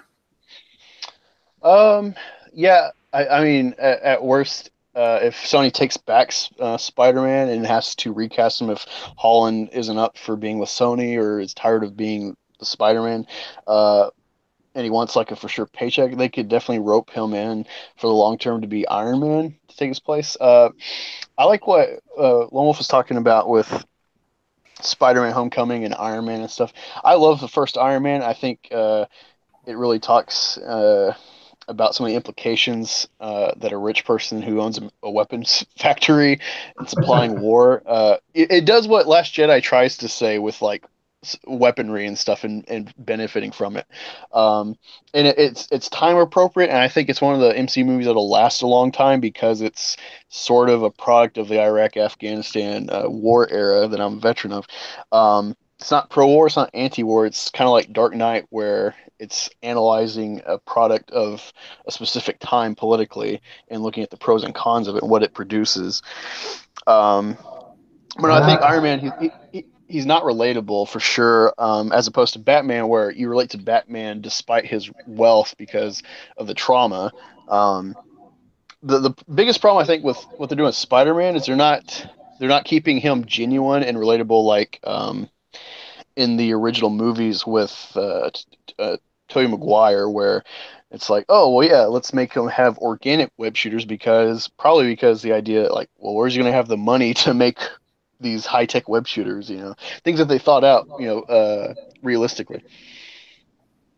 yeah, but it's for me not Spider-Man anymore. It's Spider-Boy. He's the sidekick God, of Iron Man, and that's not how I remember it. It's for me rewriting history. Right, and I agree with that too. But I mean, that's why the way that I was saying it was just in regards to the MCU, like not regarding the other Spider-Mans. If we wanted to have the Spider-Mans like that you guys are familiar with, then I think they should do something completely different than what I said. But I'm just saying, in terms of what they've shown us, how he is Spider Boy, as you said, with Iron Man, basically, and I don't know. That's how I think it would work if they were to go forward with what we have in the MCU. But if to make him a real Spider-Man, I wouldn't be able to know that. That would be something that you guys would probably know I on what they think could do. I think we have here some kind of Last Jedi situation. They shot themselves in the foot after Winter Soldier with the Civil War thing because they wanted to go up against Batman versus Superman. So I think if Batman versus Superman never did happen, they would never rush it so heavy with squeezing in Spider-Man in this Civil War thing. And now they have a young Spider-Man, a Spider Boy, and now they have to construct something with Iron Man and so on, because they didn't have the rights for Spider-Man back then when they started the MCU. And it's a problem they wrote themselves kind of a little bit in the corner. And I think this will be the breaking point for the MCU.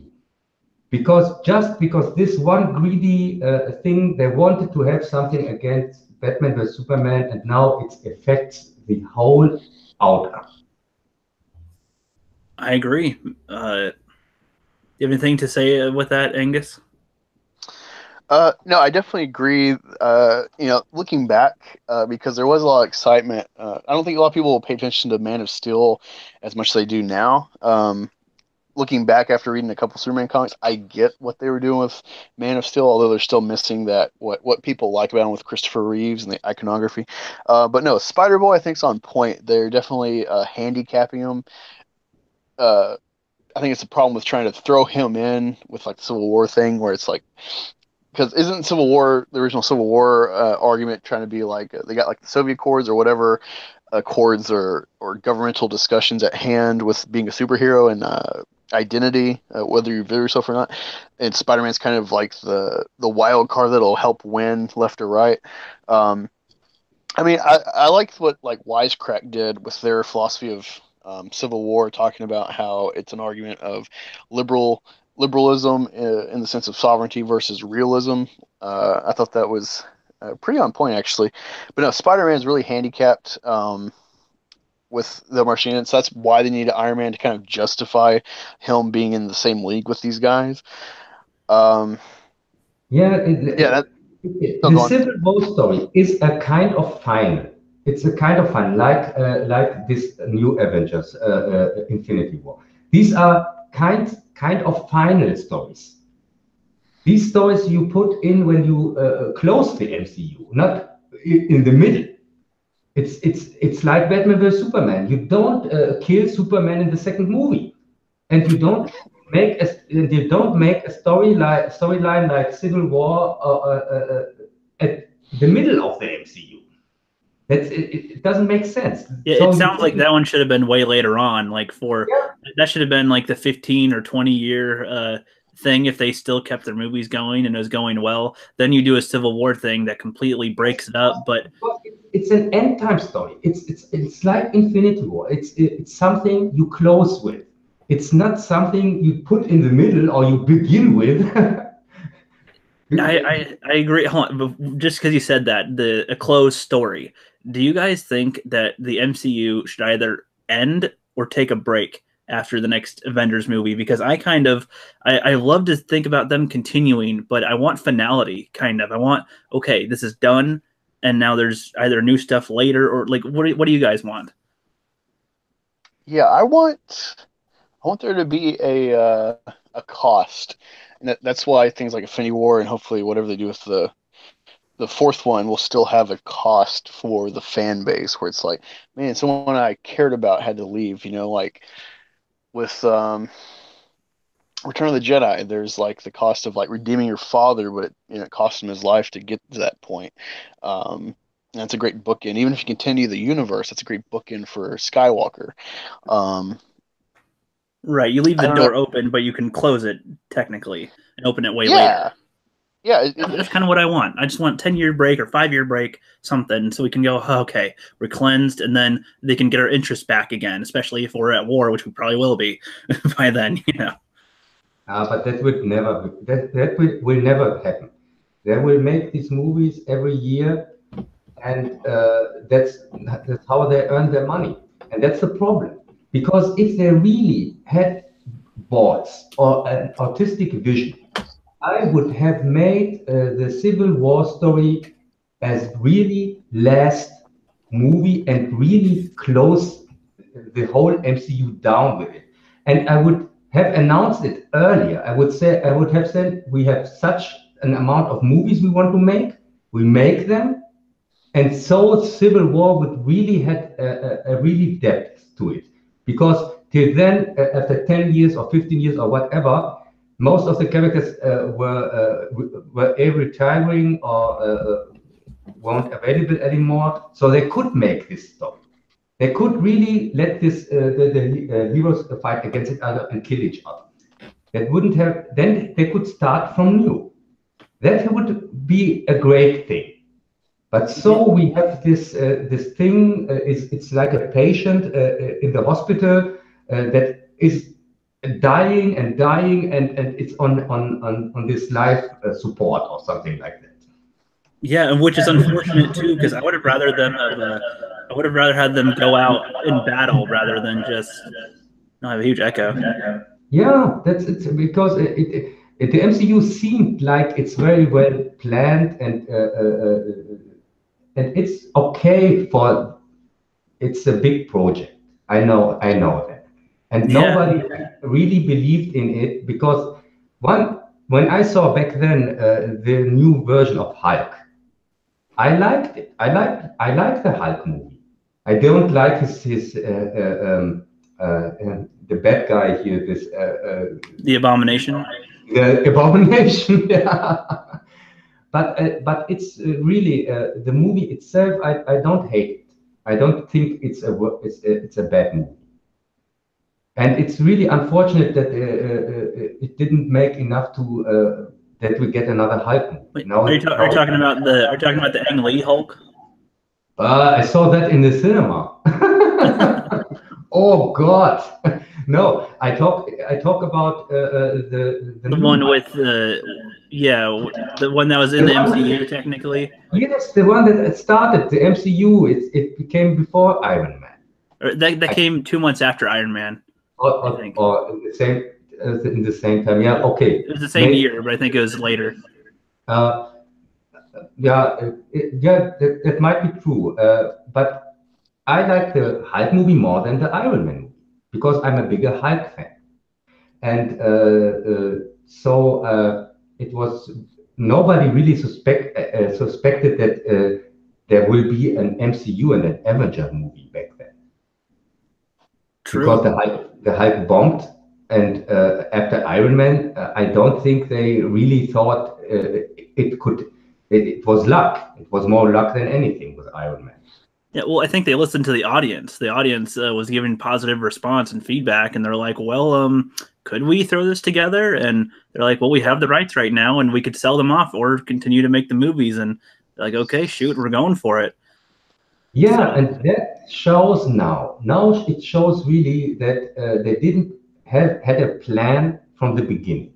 But because if they really had a plan from the beginning, they would never made Iron Man the center of this whole thing.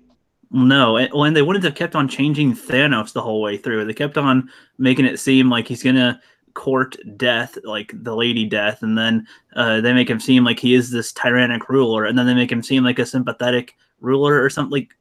Like what are they doing with him? They Yeah, made him and inconsistent. you can see it clearly in the second Avengers movie, what how they fucked up, because they didn't introduce Ant-Man till then, and the original storyline of the second Avenger movie with this AI that became self-aware, he was normally created by Ant-Man. Ant-Man and Yeah. not by Stark, and that's a real problem. And it is because they didn't they had this problem with Edgar Wright, who wanted to make another version of Ant-Man, and I would like to see that. Really, this Ant-Man movie we got is okay, but I would wish they would have let Wright make his version. Right. Do you have anything to add to that, Angus? Been a little quiet over Um, there. oh no, I'm just being polite, listening. No, Um, gotcha. yeah, I don't think I've thought about this with certain, the movies. For me, I didn't even realize that. I guess I heard that the movies were like comic books. I didn't understand comic books or anything. There was no comic book store where I'm from in a little small town, Oklahoma. was never really cognizant of any of that culture until almost in high school, going into college. So yeah, I was interested to see Iron Man just because it looked like, wow, this Iron Guy suit, this looks awesome. I had no idea it's like this, all sorts of continuities and stuff, and part of like a bigger universe. And so I finally started realizing that it was supposed to be a series, and it's based on something when I saw Avengers, and it's like, wow, that's pretty crazy. So then I started keeping up with it. I saw Thor. I think it was the first MCU movie I saw in theaters, but I was not really aware. So yeah, they clearly didn't have a plan. If they could have everything they wanted, just think about this. There's three other people or groups in MCU that they would have started with, if they could have their choice. Spider-Man is like a layup to start with. Yeah. Fantastic Four is Stanley's other, baby, that he loves dearly. And then third would be X-Men because of the endurance of them and the different iterations you have, the different team ups you have, the subgroups, and so like X-Force or whatever, and Deadpool, of course, being a weird tangent. Those are the three big ones I can think of that I know they would start with before they did Avengers. So think about it. They started this whole thing with pulling, it's like, well, who do we own to play with? And like, well, Iron Man, try that. He's this rich, pompous Batman kind of doppelganger, I guess, as far as his setup goes. True. But one thing I wanted to, a point I missed way earlier when y'all started talking about Spider-Man and stuff was he was talking about Thor in the first movie and the like missed opportunities and stuff. I don't know about that director, but it made me think of Wonder Woman. My idea is that Thor is the great character that you can do like Lord of the Rings stuff with because Yes. it's based on religion and stuff and kind of pre-medieval era culture. And I think the perfect example of what they could have done with Thor and the whole fish out of water, this, Shakespearean God, talking God in modern day Earth. They could Yes, have done and it they like had the perfect Wonder guy. Woman. Wonder Woman is a great example. They had the perfect guy for Thor because this Kenneth Branagh guy, he is famous for his Shakespeare adaptations. He's the go-to guy for Shakespeare adaptations. And maybe you know some movies from him. He made Henry V, or he made also the Frankenstein movie after the Coppola one. No. No, the only thing I've seen of him of his own stuff is the Murder on the Orient Express, and I was not Yeah, that was impressed. awful. Yeah, yeah, that was really awful. Yeah, it's really Oh, he's like in Dunkirk. uh, no, he didn't direct Dunkirk. He No, he's in Dunkirk it though. from Nolan, or did he direct another Dunkirk? You mean? No. I was looking on his Wikipedia at some of the films he's in. I remember him from Harry Potter, and then it's like I forgot he's one of the like admirals in Dunkirk. That Yeah, has kind of. his problem is he likes to put himself in front of the camera, and that's his biggest problem. He has an ego that is so big, like the whole universe, I think, and so he fucks up many of his movies with putting himself in the as main character. That's it. But when he doesn't do that, his movies are really good.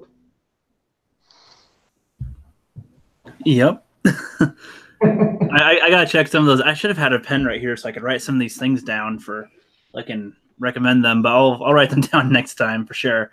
So I can actually check some of the ones that you suggest out. That's one thing I need to do too that Angus and Iron Wolf are unhappy with because I have not seen a lot of things that they want to talk about.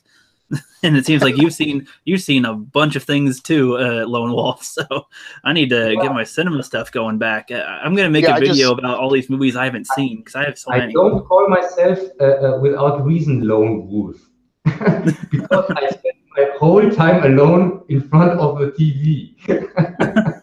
Yeah, I wrote down a couple of things you said. Heavenly Creatures. I'm going to check that, and then of course the anime your name's based on, the Lone Wolf and Cub. I'm going to check that out if I can find it at the library or like a free stream or something. You can check out the video I made for my channel. It's called the Lone Wolf and Cub, and it's a history of this whole thing. It explains also why I call myself the Lone Wolf Cub in the English version of my channel, and I have also a German channel that's called Der Japango. It's a kind of translation of that, and the whole thing is there explained. Okay, sweet. Yeah, I don't have any depth into my name. It's just I'm kind of a rookie at stuff, and I like film, and critics are associated with film, so the I rookie love critic. the cookie critic. Yes, the cookie critic. Yes, I didn't know if people would like that one, but It's genius. I'm going to probably do Yeah. more like that, where I try foods that I haven't tried before and see what happens. Yeah, and Yeah, I wanted to tell you that with your name, you talked about it. You want to maybe change it or something like that, and I wouldn't do that. I would rather play with it. This cookie critic thing was Yeah. it, and you could use your name as kind of template for if you speak about what I think about something about witches. You could make some pun with that in your name, the witch critic or something like that. That sounds not very good, but you know what I mean. Yeah, some people suggested the Grandmaster Critic, but I don't know If about you make that. But if you make a review about chess, you can call yourself Grandmaster Critic yeah. for that video. Oh yeah. But Yeah, yeah, and so did you guys have you ever had Subway cookies? Do they have Subway yeah. in Germany? I Oh, would dude, I imagine. love them. Oh, yeah, sorry. we have a subway here, but we don't have one in my town. Because I don't come from a big town. I come from a very small town. We have no McDonald's, no Subway, no Burger King. We have Oh eaten my a god. Burger King since 20 years ago or something like that. When I was younger, we knew Burger King just from movies. We thought this is a made-up term. We searched for a Burger King in Germany, and we found one 100 kilometers from our town. And when I found it, I called my a friend of mine. I told him, "Hey, I found a Burger King. It's true. There is a Burger King. It's not made up." That's awesome. I'll tell you, Lone Wolf, my favorite. Because I've only been in Afghanistan and Mexico at a border town, so I haven't really explored the world yet, like I want to. But if you ever come to America, if you haven't already, my suggestion for fast food American food that can be iconic is Carl's Jr.'s or Hardee's. It depends on which side of the country you're on. Um, but I think they have the best similarity to like a home cooked burger. They're that good, and I love the commercials they make them. They always make the burger look sloppy and full of sauce and Oh yeah. juice. Especially Oh when yeah. they drip it on that model. But yeah. Oh yeah, the hot. I forgot about the Super Bowl models every year for Carl's Jr. Yeah, you're right. Yeah, sounds delicious. Oh, and you don't have Carl's Jr. over there either, huh? You poor soul. Yeah. For your question, I was at a subway for with a colleague. Tried it first time. He said to me, and he's also he works as a cook, and he went with me to a subway 1 month ago because he said, "Oh, you have to try that." Yeah, and I tried it, and it was okay. It was good, but for my taste, too expensive. Oh yes, it is expensive. You bet you as an employee, I hear that all the time. Why is it like $10 for a foot long? It's like, well, I didn't make the price, so it's but yeah, I would say, do you have I don't know why we're talking about Subway exactly or about these fast food stuff. So I already Cookie know. Critic. Cookie Critic. I know Angus has had some cookies. I mean, that's not a question. I mean, you're black, so that's good. Whoa, triggered. Am I wrong? No, Though? I love Subway cookies. Oh yeah. So I just tried them and I like them as well. I thought I wouldn't. When I try something that I don't like, and if I make a huge face, that's just like trying to bear it, but I don't know if I can. Probably gonna spit it out. Face. So if it was something I hate, like bananas, Oh my god, those are the worst for me. They look like they should taste delicious. I'm like, oh, they should be good. No. And potatoes are what gets everyone. I don't like potatoes, and I know that sounds Potato crazy. chips. Potato chips are great, but like just like mashed Okay. potatoes or like mashed potatoes are just puffballs of I don't want that in my mouth. Oh my god. Dude, Oh, I was literally talking about this the other day. Okay, so just random. It is film related, but it's random. We're talking about like stupid names that you make. I was with my sister-in-law and her boyfriend, and he's like, "Oh yeah, we were talking about if we won the lottery, what would if you could make a restaurant? What would you do?" And he's like, "Oh, I would have a restaurant say call it I'll just have whatever, or the line you say to like a girlfriend or a wife, where it's like, I don't care, just pick what you want, type of restaurant. And my idea was like, no, no, no, no, no. This is a restaurant you make. You make a restaurant where the only thing on the menu is everything that they made on signs before they think they're going to die to the aliens. You have freaking the weirdest combos of like mashed potatoes, pizza, cheeseburgers, and the lot. Tacos. Yes, that would be I an interesting I place. have a suspicion. I have to say a suspicion that comes in my mind about our chat here. We do everything to avoid speaking about this Venom thing, I think. Yeah, well, what is there to talk about with it, right? I mean, Yeah, it's better to talk about anything, even cookies, but not about this. Just not to talk about this Venom thing. I did put it in the title, so we probably should touch on that. Now, I said before I wasn't able to go and see it yet.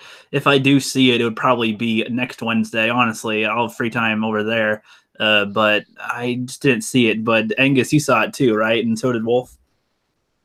Yeah, I saw it. I don't know if Wolf saw it. Yeah, I would say I don't know, Angus. Did you like it? Oh, dude, it was the weirdest experience. Okay, so I have a tradition. I started. I saw it wasn't on my direct birthday, but it was like the same week or so. Avengers: Age of Ultron, which I love, despite all the comic nerds hating that movie. Love James Spader. I saw Age of Ultron for my birthday and had friends over, and it was when the D's nuts joke was like new and fresh, and Oh so God. every line between us getting drunk was D's nuts, It's clowning each not other. no, I'm just Yeah. kidding. Well, I started a tradition because in the military they have PXs and they have like a liquor store version of a commissary right by it, where it's just a liquor store and they sell like the mini bottles. Well, got the idea, I'm like, dude, I'm gonna sneak in these mini bottles with my root beer because I love Crown flavored Crown and root beer. And so anyway, that's been my tradition. Is I bring now it's not so much Crown just because the money. It's kind of not worth it to spend that much on something you're just gonna get drunk on. So I drink Canadian rye like in Mad Men, and my wife years ago got me a Philly Eagles flask, and I got a new jacket with a pocket, so I sneak a flask into the theater and I pour it in my root beer. Well, I got a little late, but I didn't miss much of the intro, and I'm watching it. Finally pouring the whiskey, so I don't know if that 6 ounces of whiskey, how much of an effect it had on me. Uh, but I really like the movie because the character work with Hardy and his suit, and the weird kind of square, not triangle, but square you have with Eddie, his girlfriend, her boyfriend, the doctor, and then Venom, the suit with Eddie. So it's kind of a square instead of a triangle in this weird relationship shape. That all worked phenomenally well, and it was hilarious. I want to see more. There's an end credit scene that is a weird casting choice, and I'm like, holy crap, that might work. I want to see more. The biggest problem is it's not rated R, and that they're going to try to make like a universe, or whatever, outside of just Venom. The movie itself is forgettable as far as the plot. It's generic. The villain's a one-off. But yeah, it's the weirdest experience where a movie sucked, but I want to see more. I've never experienced that before. Well, first of all, spoiler warning for the future. Spoiler stuff if we talk about it, so you don't have to tiptoe around from here on out. Spoilers have been said, and so now it is out in the open for you guys to spoil anything if you want. Wait, I'm okay with being I didn't spoiled, by spoil the way. anything, did I? No, you didn't. I was just saying Okay, that making sure. so that you don't. No, you kept that very well tiptoed. That was very good. But this way you don't have to tiptoe from now on with it, because I've seen the reviews and stuff too. Because I don't really care if I get spoiled with it, honestly, because it's Yeah. it's just Venom. But yeah, that sounds about right. And honestly, I've seen a lot of movies that are like that too, that aren't very good, or that aren't really good, but you want to see more. It's like, okay, I didn't like it, but I want to see more of this. What about So you, Loaf? I explained where I come from with Venom, with the comics. Yep. For me, he's just a suit from Spider-Man, and then he became his and kind of has his own life, and Spider-Man get rid of him in the comics because I didn't know I didn't read the Secret War comics because they didn't appear here in Europe that time. So Venom, the character Venom, I never saw in the comic. I just saw the suit version, this black suit version. And when I saw the movie, it was really kind of crazy. To say the positive things, uh, it's the best Sony movie I saw in a long time. That is high praise. That is very high praise.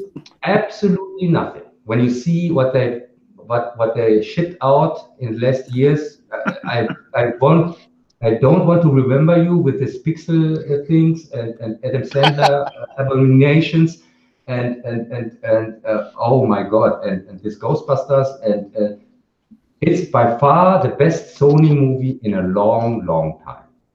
That is incredible, especially since I bet this one almost feels like a Sony movie, but not But, horrible. but still, but he still gets on my scale of movies, he still gets 0 points.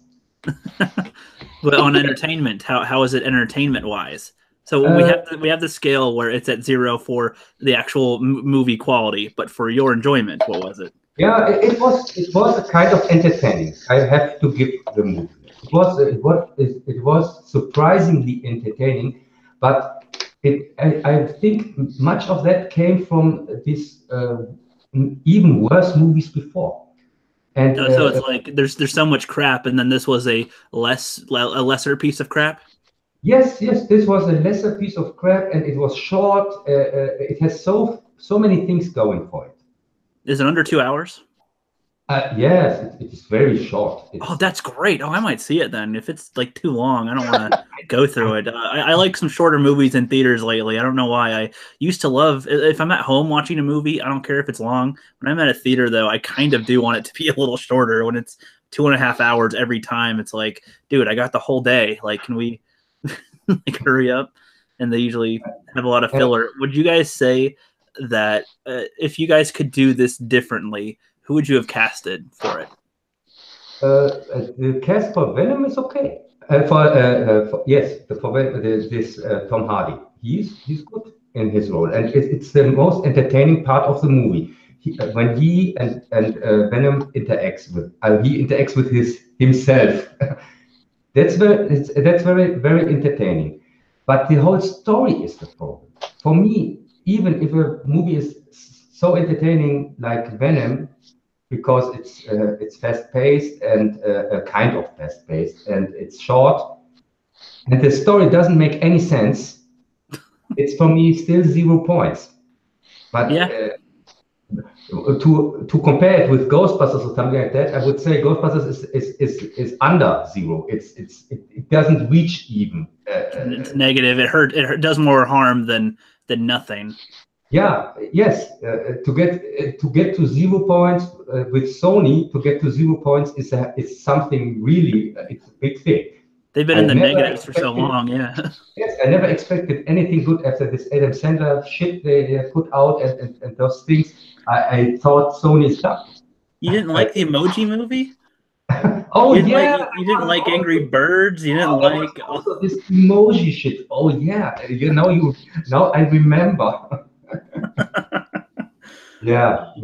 But the movie itself, the story, the villain is a big problem because his motivations don't make any sense. And the rules they set up in the movie for Venom or for his villain or for what else, they broke their own rules they set up. I really don't know what Venom's powers are. Uh, in the Did they first assume scene, everybody? Did they assume everybody would know? Like, is he that popular that everybody knows everything about Venom, like they do with Spider-Man, or is he like okay, everybody has seen him, but do they know anything about him? yeah, in one of the first scenes, you see Venom or this a symbiont kills a bunch of people in China or some to they want to I think they want to take the China market, so it's placed in China or in a Chinese kind of I don't know. He kills a bunch of people. To he puts spears in them. So I'm asking myself, what are his powers? Are these spears from his body? So he shrinks every time he attacks somebody, or how do I have to understand that? Yeah, I don't know. Angus, you saw it. What do you think about his powers? Can you say what his powers are? Um, it seems for me because, like you said, spoilers. Whoever, or I can't remember, was it Riot? I think is the eventual name of the symbiote that starts from China. Um, from what it seems that because the Venom suit actually kind of makes this deal with Eddie to stay alive because the whole thing relies on not just I take over your body. It's like we need to match, otherwise I'll slowly like eat you to death from the inside So, out, so they regardless have a of how much you feed symbiote. me. So they have a Yes, symbiote dating this site. is the second thing where the movie contradicts itself because first he says, oh, they have to match. So thanks to coincidence, he matches with our Tom Hardy guy. Okay, okay, but then he matches the other one matches also with this villain guy. I think I don't know. Well, they're different. They're different symbiotes, and one thing that he kind of says when they kind of actually move from being infected to agreeing in this alliance of bodies is that like where I'm from, I'm kind of a loser, so Oh my here I god, can really really? dominate. Well, it is funny, like in the moment when it's acting as fast paced and everything. He's like, "Oh, where I'm from, I'm kind of a loser, so here I can, really make way and be the top predator." But with Well, I'm a Riot, he'll loser kick on my my ass. planet, but now I'm really strong here. Oh Yes, and no, they beat I me don't up and give me a wedgie. And I totally don't understand, is Venom now a villain? Is he a good guy? Is he a bad guy? I don't understand. In the movie, he starts as a bad thing, then he's a kind of he says to Tom Hardy, you have to help me, or then maybe I don't kill you or something like that. So he's clearly bad in this. And after a while, he says, "Oh, I want to help you. I want to live here," and such things like a hero. And I don't understand anything of this. Yeah, sounds like a Sony movie.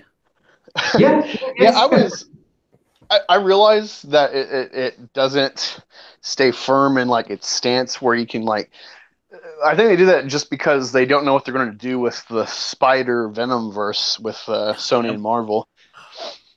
I wish they'd stop announcing movies, honestly. They keep on going, we're going to have this thing, maybe the Sinister Six, maybe the Black Cat and Silver Sable and Carnage and Craven the Hunter. Like, shut up until you have a freaking idea.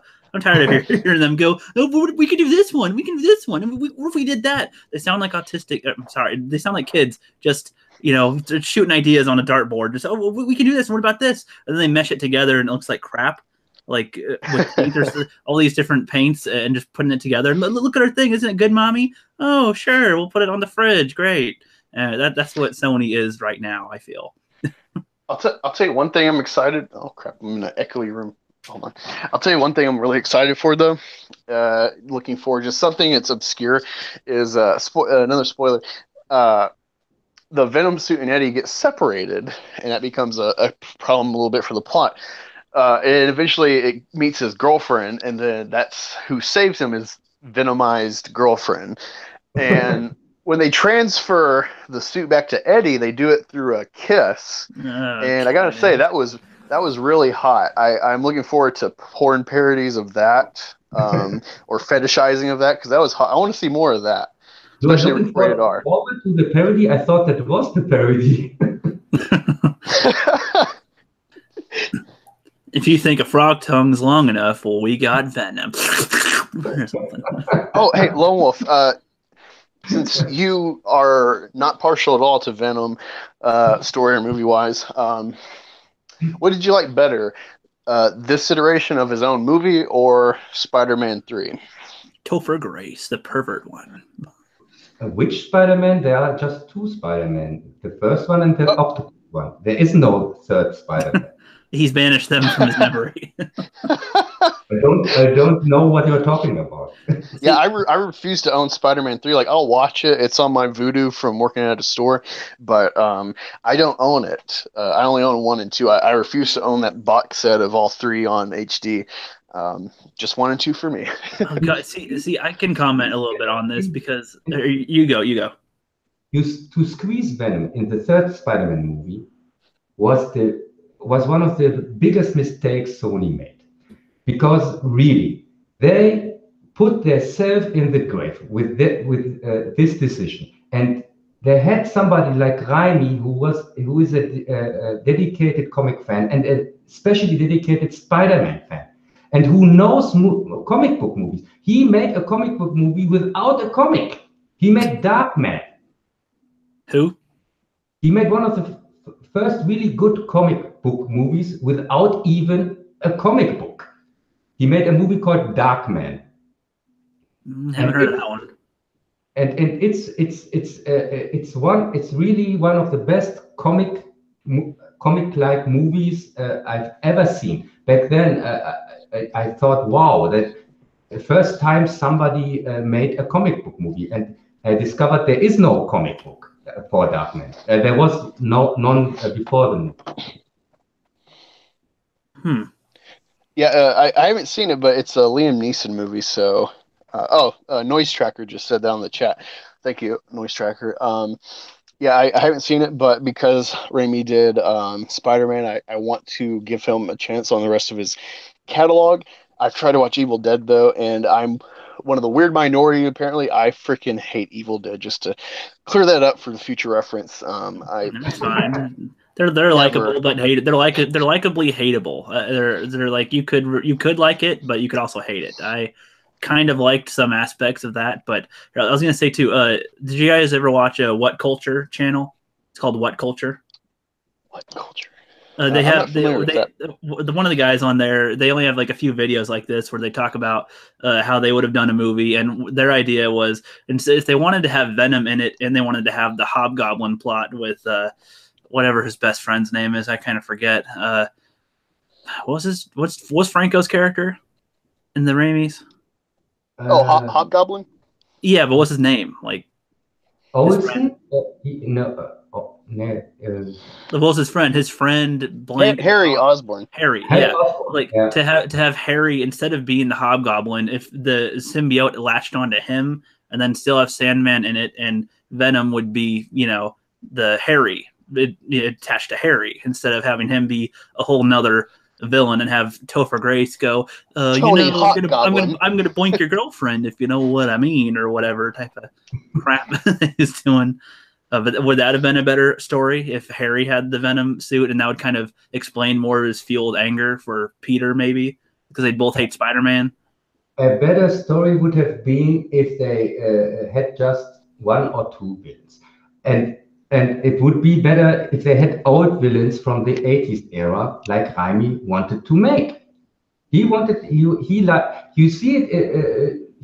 likes the Sandman character like me. I also like this Sandman villain, and the scenes with him are really good. But they had to make this convoluted plot with he has something to do with the death of Uncle Ben that makes no sense whatsoever. That's so confusing. Yeah. Too much coincidence. Too much cluster.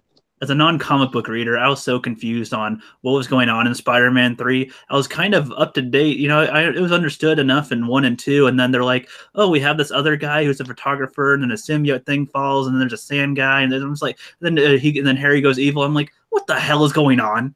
I have no idea what the hell is going on anymore. And the other ones, it kind of made sense as to what was going on. Now it's just derp to derp to derp derp derp. It's basically what Spider-Man 3 was.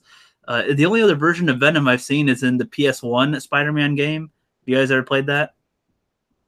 Yeah, I don't. No, I played in general. That Venom was hilarious. Like that's probably more of a comic book Venom. He just you'd have to chase him. And he's like, Mary Jane won't last much longer. Give it up, Parker. Like slimes on him and just like.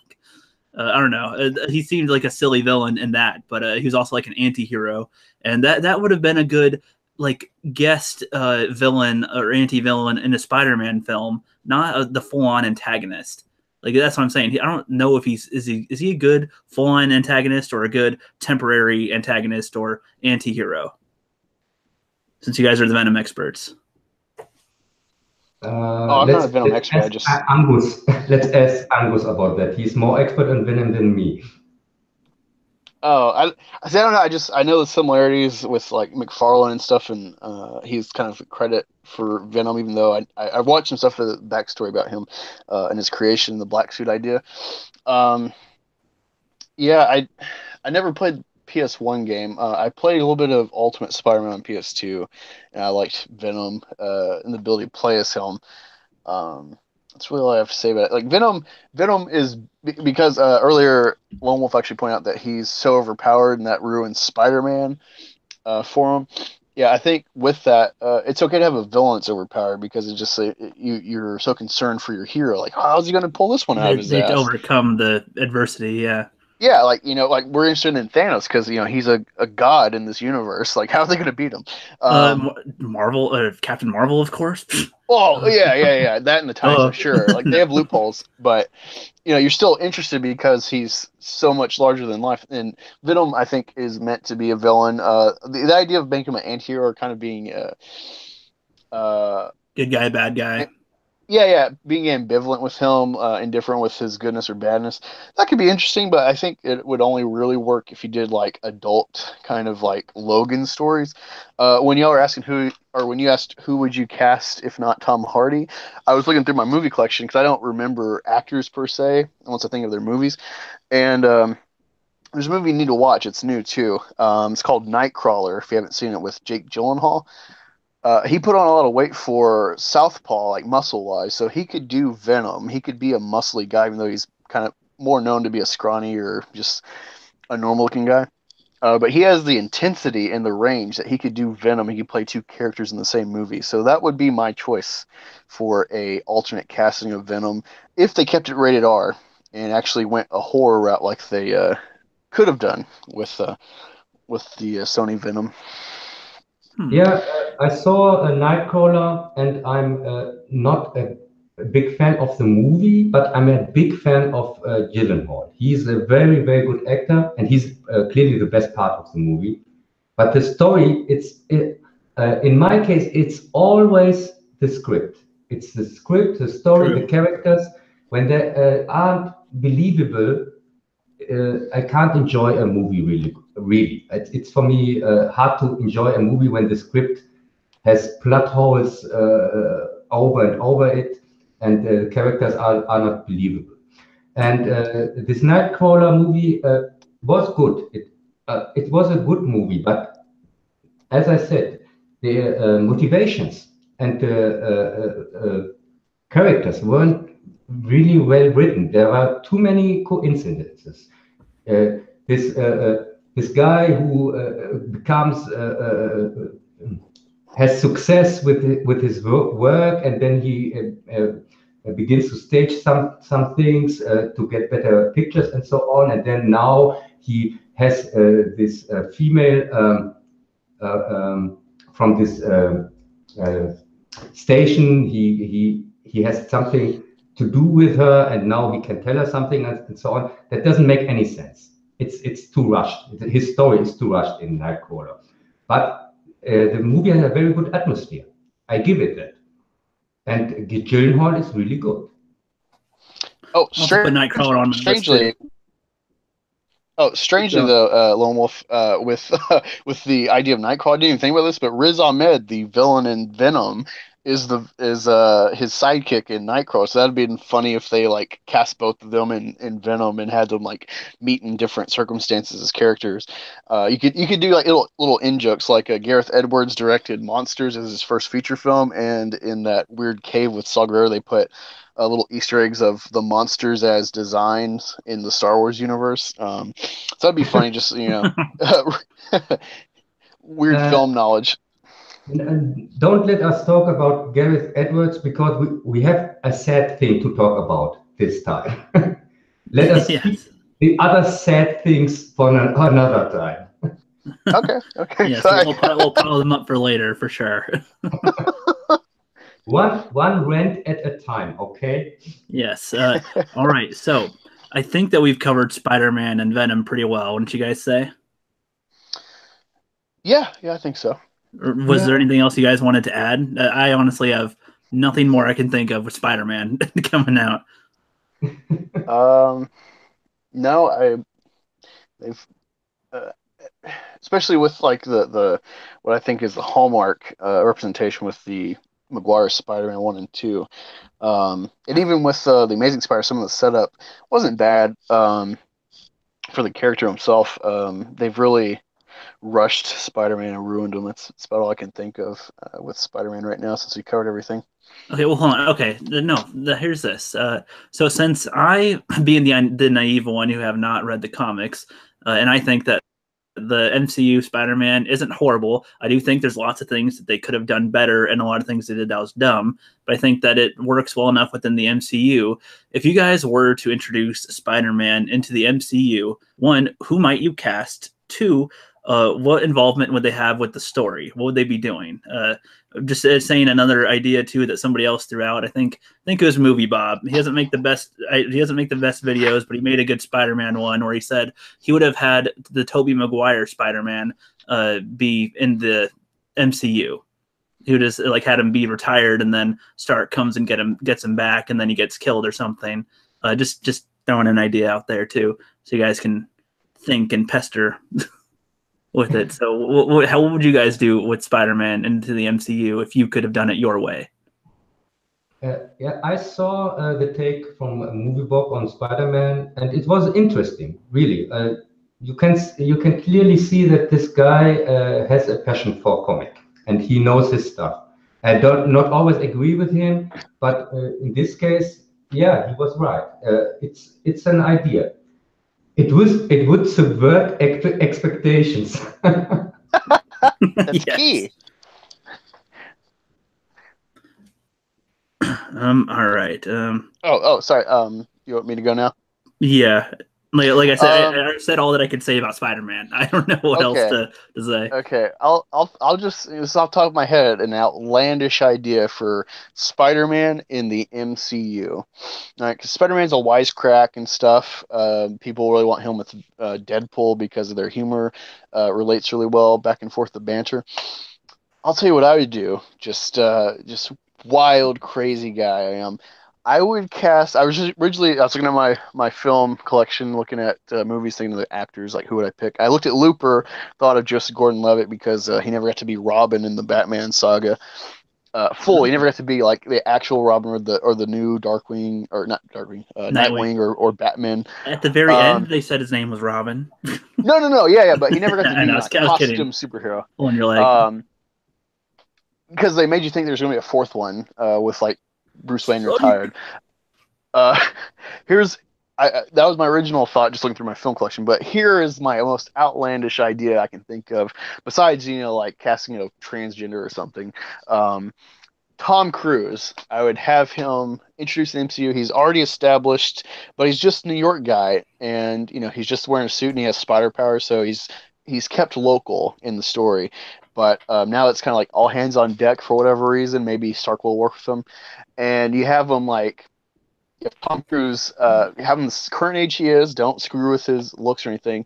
You could show Spider-Man being this outlandish, crazy stunt movie like he's famous for with Mission Impossible and stuff. You could do some crazy Spider-Man tricks with Tom Cruise doing his own stunts. You could do real I film like that. capture of that stuff. I like that. And Winter Soldier. guy Would that who's be? willing to jump off of a building or a helicopter, play Spider-Man, Yes, and then that'd be nothing for him. Have Tom Cruise around the same age interacting with Stark, who's kind of an up and comer when Tom Cruise's character's been doing this for like 30 years, and there hasn't been really a lot of outbreaks of superheroism Well, he's throughout overshadowed the by everyone years. else now. Yeah, he's just the famous. It's like Batman. He's just famous in New York. But then there starts to be more happenings with like superhumans or mutants or Well, whatever. well, And yeah, that's my crazy idea for Spider-Man. I was gonna say, would he do well to be introduced in like the Winter Soldier when Cap is on the run? Maybe Peter Parker, Tom Cruise is one, sees Cap on the run or something, tries to help him Yeah, out with that type of yeah, situation. yeah. That'd be The whole Brooklyn and Queens thing, where it's like Kings versus Queens.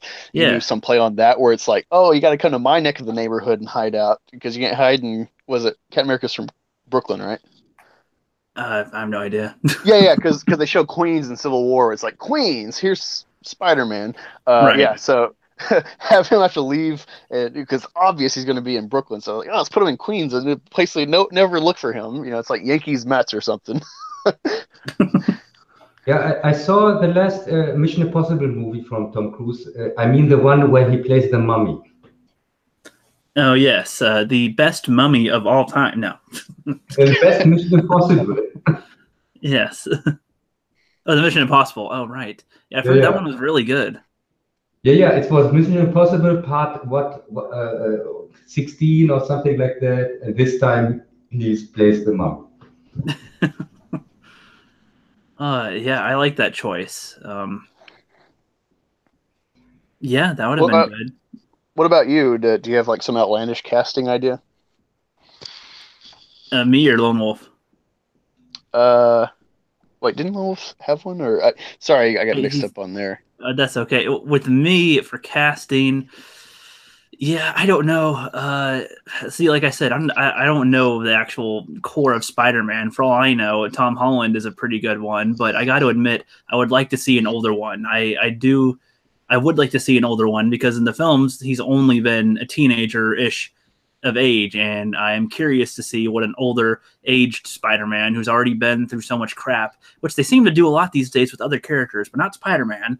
I'd like to see how he would react to the current stuff, and would he even put on his suit, or would he have a different suit, or just go in his casual clothes every now and then, stop a very minor crime? If there's all these other superheroes that do stuff, would he be a what does he even be when he gets older? I mean, I know he still is usually Spider-Man, but does he own a business? Is he still a photographer? Is he do anything like what else would he be doing? I would see him trying to do something else to help the world in a non superhero way or vigilante way.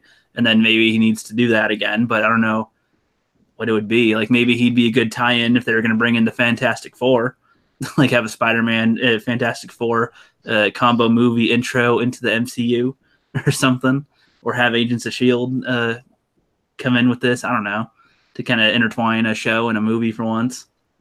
I'm just Yeah, spitballing. I'm spitballing here. I don't really know. this whole Spider-Man situation is really a complicated one because we have the rights issue with Sony, and this Spider-Man they created in the MCU doesn't fit in the world of Venom and so on. This young Spider Boy, I don't see him in a world, in a universe where there are Venom and Carnage and so on. That doesn't fit from my point of view. Mm. They need an older one for that to pull these storylines. Yeah, I think that would make sense. What if they had to like if they wanted to use Venom so much and Spider-Man, like it's I know that Sony owns Venom, but it's like what if they had the symbiote latch on in the MCU to like the Hulk or Iron Man or something? Would that be cool, or is that totally just don't do that? They will never do that.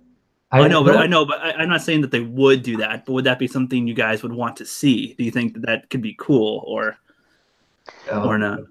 Maybe, but the problem is this: the MCU is under the hands of this mastermind. What's his name? Kevin Feige. Feige. Kevin Feige. Yeah, and I don't think that Kevin Feige would let anything from outside come into his MCU. Anything created from Sony or something like that, he won't let that happen. So I don't think he's a big fan of Venom in general. Yeah, I mean, I don't know if they had a good way to rope things in. I think that'd be really smart. I mean, I think they could have. I think that they could introduce the Fantastic Four easily enough. They would need to do some rewriting on how they do it, but I don't know how that would do with people that are fans of the comics. But there's so many things. They don't even need to introduce a whole bunch of more people with superpowers. They could have some non-superpower people still be cool, right? Like they could make something good, kind of like with I want like them to rope.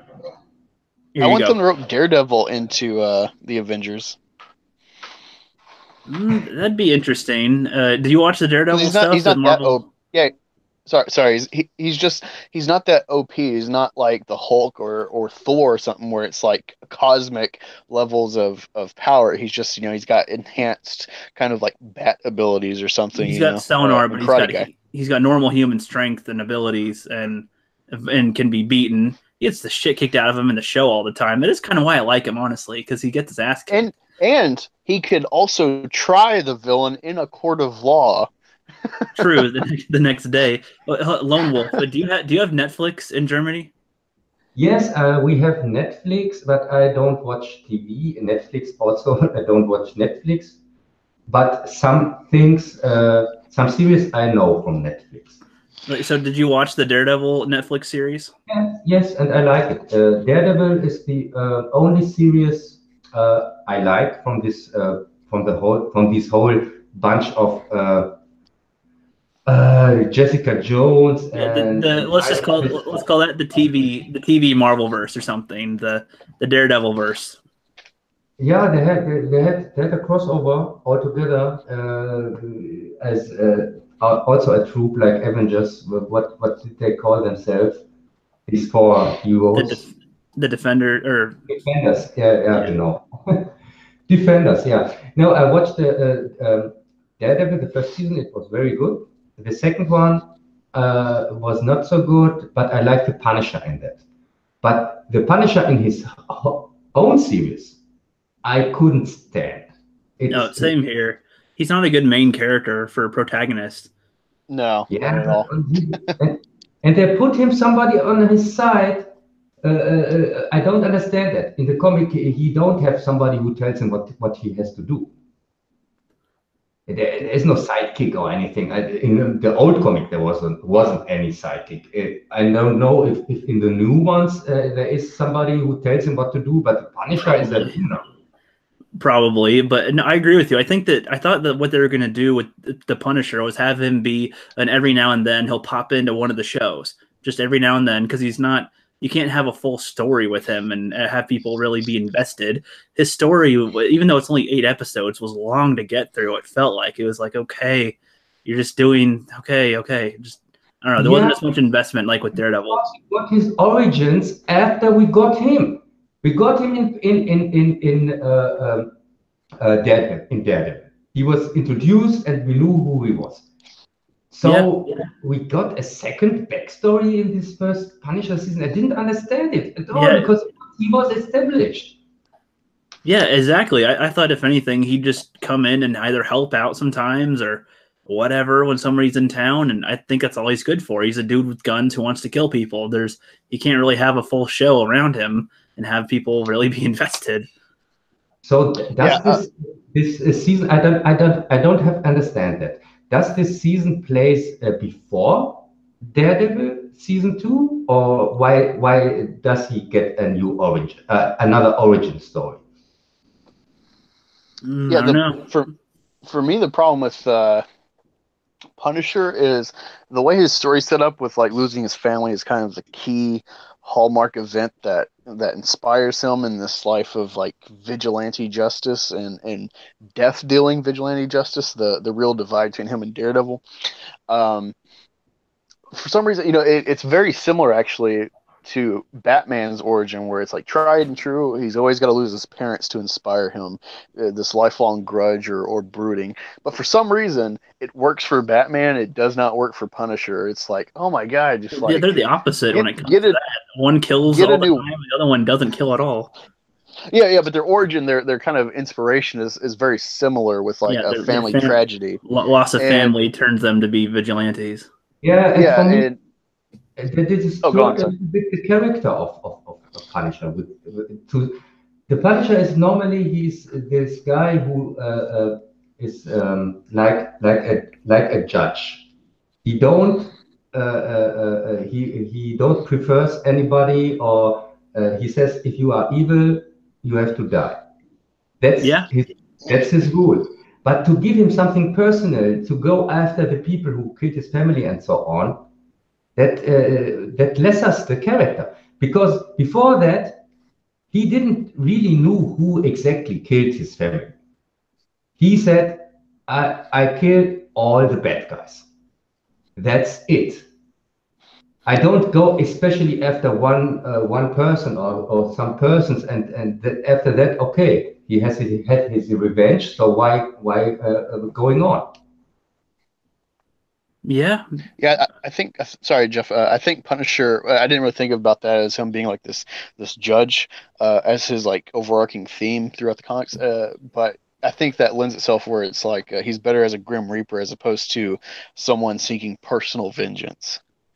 Yeah, yeah. That smallens his character. He was has before that he was really when he came into the comics, he was really somebody you have to have to respect for, because he's this force. When he came in a story, shit will happen. There's and in the second season of Daredevil, they showed it perfectly. They showed it perfectly when the scenes with him and Daredevil, and he was this force, and some kind of mysterious force, and you couldn't really argue with him. He has his rules, and he sticks to his rules. To make him somebody normal just goes out for revenge or something like that is really a downwatering of the character. yeah. Especially when that happens after Daredevil. The way that, yeah, like the way you said it, he already was doing what he's doing, and then after that, he goes after the guys that killed his family. That doesn't make much sense at all. And the vengeance thing is so common. Having him just go, nope, you broke the law, boom, dead. That's all there is to it. That makes a And pretty good character, and we don't see that very often. I have discovered we have somebody who knows his Punisher in the chat. Jess Oldfield, he writes, early Punisher was in the search for his family killers, and after that, Amazing Spider-Man 129, first Punisher. I think Jess knows the comic a little bit better than me, because I read them back then 30 years ago or 40 years ago, but I can't tell you the number or something like that.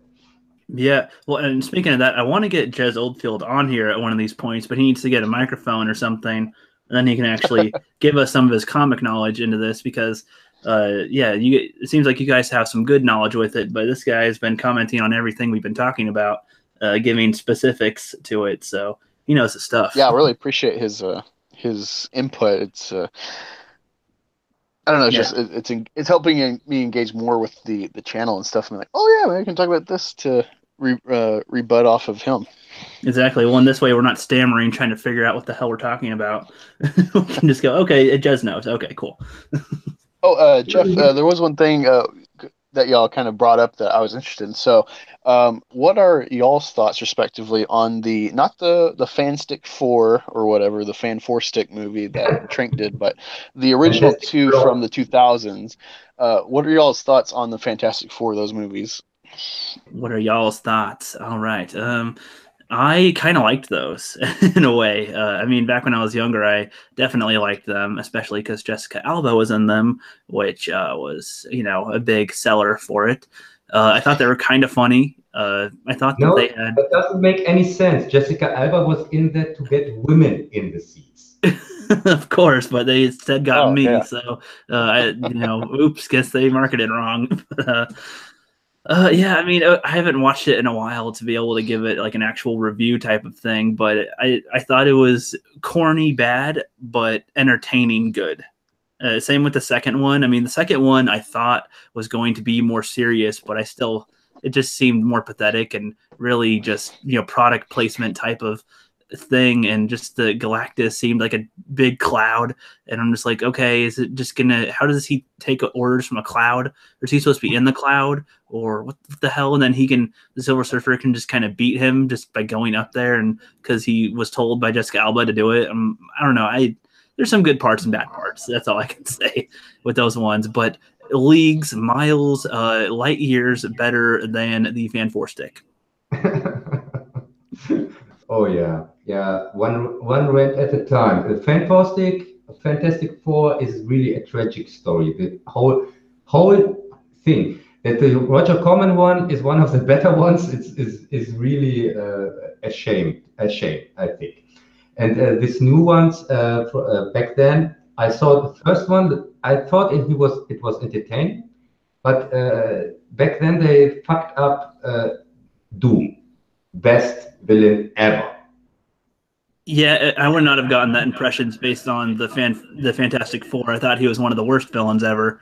Honestly, he's just throwing puns out there randomly and just randomly turns really bad. It's like you're gonna freeze, and I am your doom, and it's just like okay, I guess he's silly now. And I thought he was supposed to be the smart bad guy, but no, okay.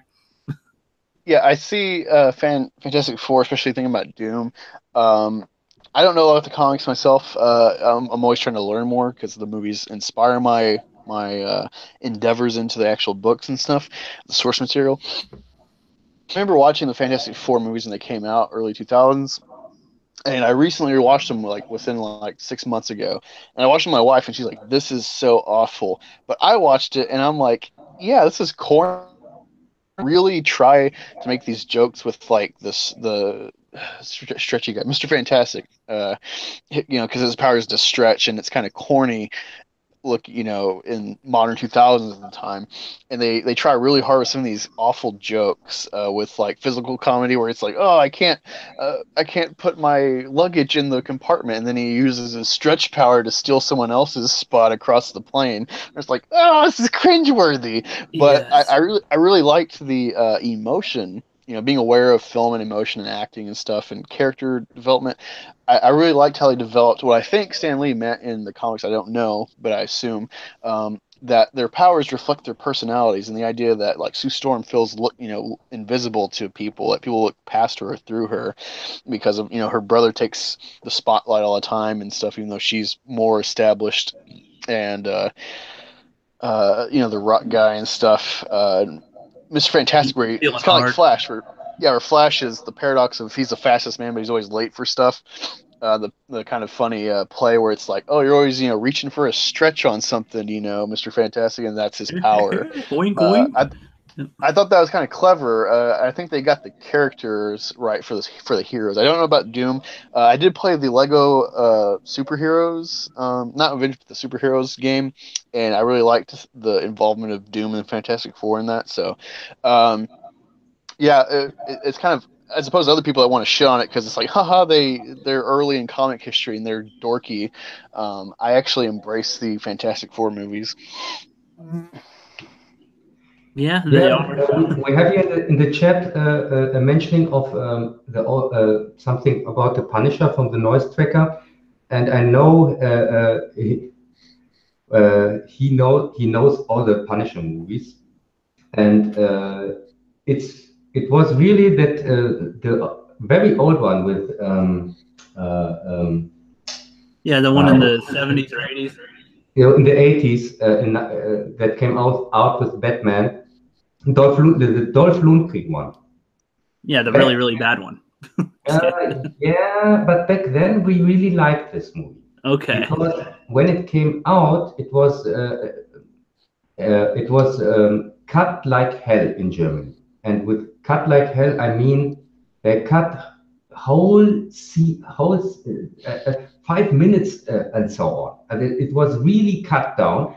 And we saw the movie first time uncut with a foreign version. And so we saw the first time the movie, and it was really good for that time back then.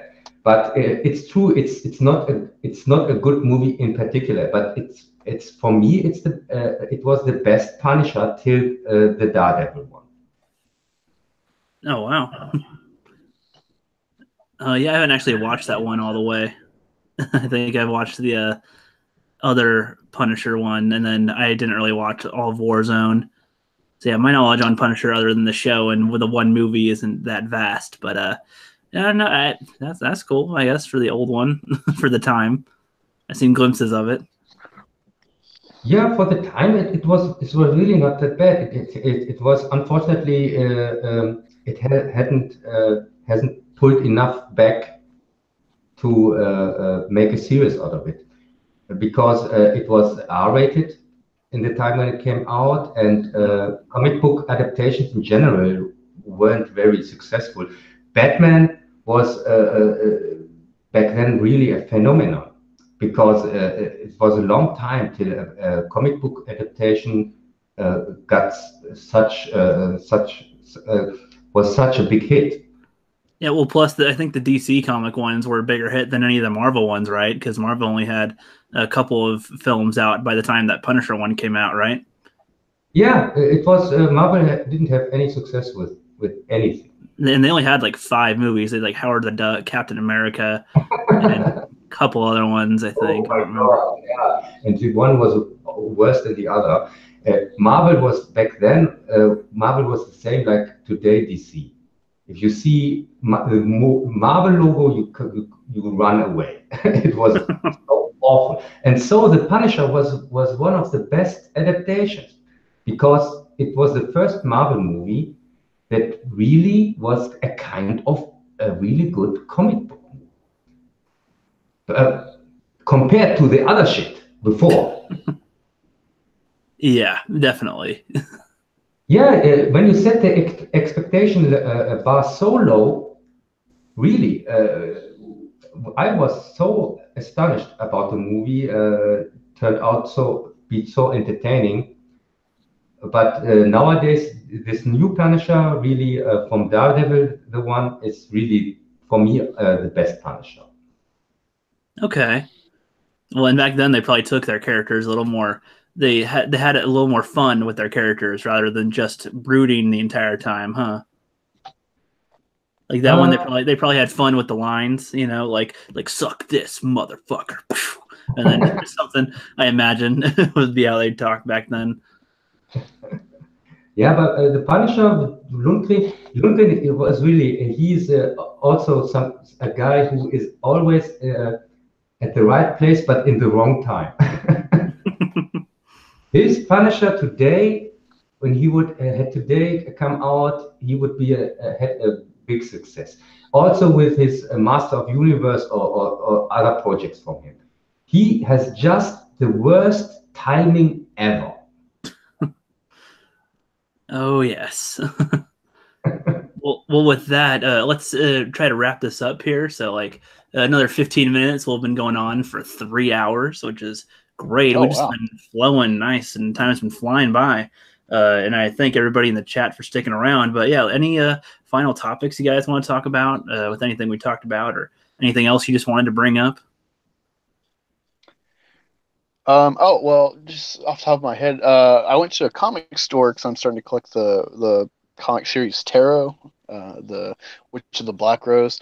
It's made by Wiccan and stuff, so it incorporates Wiccan ideas into the whole narrative of the superhero, and so I'm just fascinated by it, being an atheist, reading something non-Judeo-Christian. Um, but I went to the comic store trying to collect more, and they had free passes for First Man, and the first week's over, and apparently Venom still crushing at the box office, including First Man. It only made like I think 15 million worldwide, something like that. It's been a big bomb when it costs like 50 to 70 million plus marketing. And it's cited as being a lot. Big problem being the flag controversy because they don't show Armstrong plant the flag. They do show it at the end. I did see it, and I feel bad because it was all based on this SJW response by Gosling saying like pretty much calling the American flag offensive and stuff, and saying that the moon landing was a Oh my human god. accomplishment, not a American accomplishment. But they even make the point. That's what I don't understand because in the movie they show you repeatedly. They show the American flag on the astronauts' uniforms. The whole story's in America. They show them at the beginning when they're planning the NASA missions for Apollo and Gemini. That they're competing with the Russians, with the Soviets, which is a very American, idea, the Cold War, Russia and America. And yet they skirt around the planting of the flag so it'll offend people. And it's Well, it's just that like comment. yeah, If they never would have stated that they weren't going to show the flag because it's like offensive, or the Star Trek idea of like, oh, Armstrong was like a humanist and not an American. If they never said any of that and just show the film as it is without the flag planting, but showing it at the they do. I don't think there would have been a controversy, but I'm sure there's a lot of people that are boycotting it because of the American flag, and it's unfortunate because it is an experience. Apparently, the same director that did Whiplash, which is a movie about a jazz drummer, made this intense movie.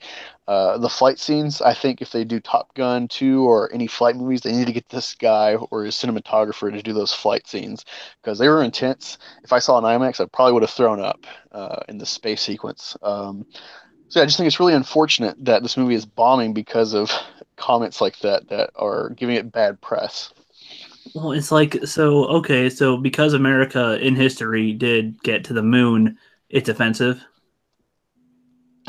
Yeah. or something is basically what that sounds like.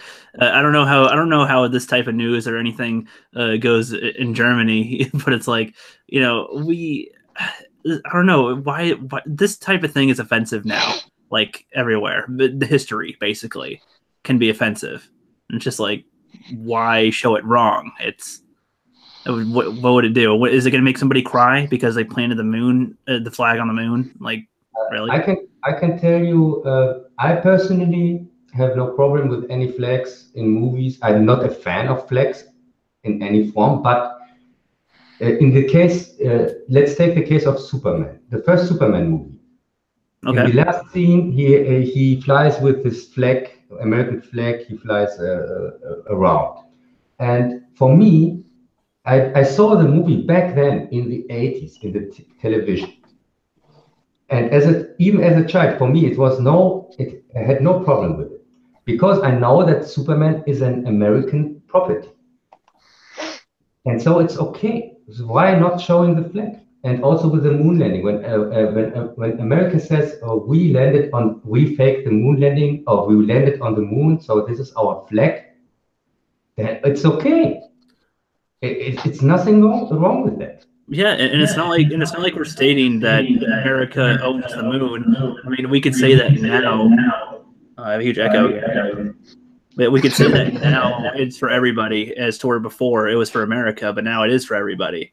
I mean, They, after they, the fact. they stay true to the source material. In the first film, where they pretended that they had made a moon landing, they also used it. Yeah, true. So they stay true to the source. Yeah, but so apparently the movie's good anyway, but just with that little controversy is making it tank, is what you're saying, right, Angus? Yeah, is that like this movie may have been, like an American icon, a modern American masterpiece. That goes Subject to The matter. Martian now. And Just kidding. God, The Martian is so great. But yeah, There's but no no, flag in that one, was there? No, just kidding. I'll have to recheck. But no, yeah, it's crazy. It reminds me. There's this guy that we should get involved with, Jeff the Iron Wolf for sure, and myself. He's more of a political take when it comes to pop culture and socio political stuff. Alpha Eagle, but he made a video talking about this stuff where like Now This or Vox or some channel like that try to extrapolate the idea of Captain America as being like for the little guy and this and that, and therefore he's pro illegal immigrant, when they forget that he's Captain America and that he's for like he's the Marvel Superman. He's like truth, justice, the American way for Marvel. And he may have pity on you, but it's like the law is the law, ma'am. He's one of those Yeah, sticklers. he's He's a a Boy Scout. he's a and overpowered law enforcer. and they try to extrapolate this idea that he's a pro-immigrant hero or something. Where it's like, sure, he'd be pro-immigrant, but he's not pro-illegal alien. People stealing citizenship while their brothers fight and suffer to be citizens of another country like America. He's Captain Mexico. Yeah, it's just there's a lot of similarities in that, where it's like you're trying to revise the whole meaning and context. Where it's like John F. Kennedy, one of his most famous speeches, is proclaiming that we're going to go to the moon not because it's easy, but because it's hard. That's what America is. We do the Not hard easy, things. but because it is hard. Yes. Yeah, like we fight Britain. That's our history. Is always being the little scrawny kid who No, like, that's no, I'm not going to offensive. take your That's crap. offensive. So we're gonna call them Beatons instead of Britons, and then change them to look different and not wear red. I don't know, because red's Dude, offensive. I noticed that in I don't know if you've ever seen the movie Black Hawk Down, but they had a game or Yes, two that is for one I've Black Hawk seen. Down. Okay, well, Black Hawk Down, one of the games, they don't have black people that you're shooting. Even though it's all about the Somali conflict that America was involved in, you're fighting Arabs in the game. And looking back, it's like, oh my God, they were already here. These SJW weirdos. We just didn't think about it. Yeah, well, that's interesting. Well, yeah, and they're afraid to show the conflict of something real that happened, and they think that it glorifies something that it isn't. Like I heard in Resident Evil, in one of those games, there's zombies in Africa, and you have to shoot a bunch of zombies. And you know what offensiveness they're going to draw out of that? Oh, you're just killing a bunch of black people. And it's like, no, in all these games they kill zombies, and in this one they're in Africa. Like, Wakanda forever. Exactly. Oh, exactly. This whole what do we say? Ridley Scott made many war movies, I think, and Black Hawk Down is one of them. I don't like war movies. Yeah. In my last review, I speak about this matter why I don't review normally any kind of war movies, because mostly are made from the perspective of the winners. And this is for me also a kind of rewriting history. And it's for me not fun every time to say, but in reality, it's not like you see it in this movie. It's in reality otherwise. And it's no fun to review something like that. True. Yeah, I think that's the problem of just history, though, where the victor writes history. Like the 300, they use that to build their prestige and actually avoid a lot of conflict. As one example of like utilizing history to your advantage. But you're seeing the problem with revisionism, with like Battlefield 5 and stuff, where it's like, sure, the women were in the resistance and in the USSR, but they were not on the front lines. They were snipers, if anything, or like spies, or pretend hookers or something. They basically played every role except for frontline battle. Exactly, because they're women and they're weaker than men. It's just biology. Like it's kind of similar with like how the Taliban and the Al Qaeda fight America. Like they can't match us, so they use guerrilla tactics. It's the same with women. They can't match a man on a fist fight, so they use subversion. They could have had the women be prominent in the game without being on the front lines. Have they done that before? Have them actually be their important roles and still have them? That'd be so cool. A woman hitman. That'd be a good game. They kind of did that in the Black Ops World War II, kind of. If you're like a French chick assassin or something real quick, or spy, and getting information, and then you cut back to your main character that you play as, and it's like they do one moment where they have a girl do something in a war. So it's like, okay, that's something. That's one step improvement, I guess. Problem with most movies which have a matter of history or war or something like that is there is this monopoly that is called Hollywood, and Hollywood don't show the real facts in my eyes. They often put the army or something like that, put it in a better light, or organizations like CIA or whatever. Black Hawk Down is a really good example. You say, when you talked about Black Hawk Down, what it's about, you said it was the Somalia conflict. But if you are a Somali, there is no conflict. They say, oh, they came here and invaded our country. That's a good point. So how should I review something that from start is totally wrong?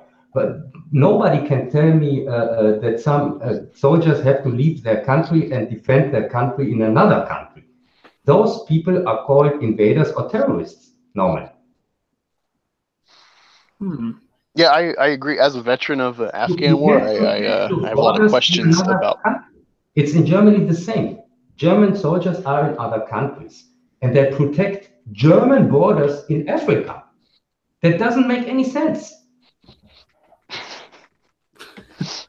No, I definitely agree. As a vet of the Afghan campaign, I question. Luckily, I did. As far as I know, I didn't shoot anybody, so that's not really on my conscience. But I was a medic, and I was involved in some gunfire.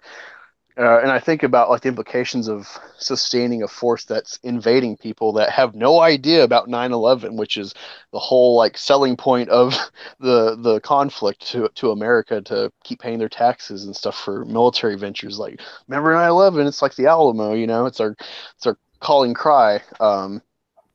Almost no one over there knows about 9/11 because they're so ignorant to the world. It's a very localized society. They don't have like DirecTV and Fox News and CNN and stuff to be 24/7 telling about world events.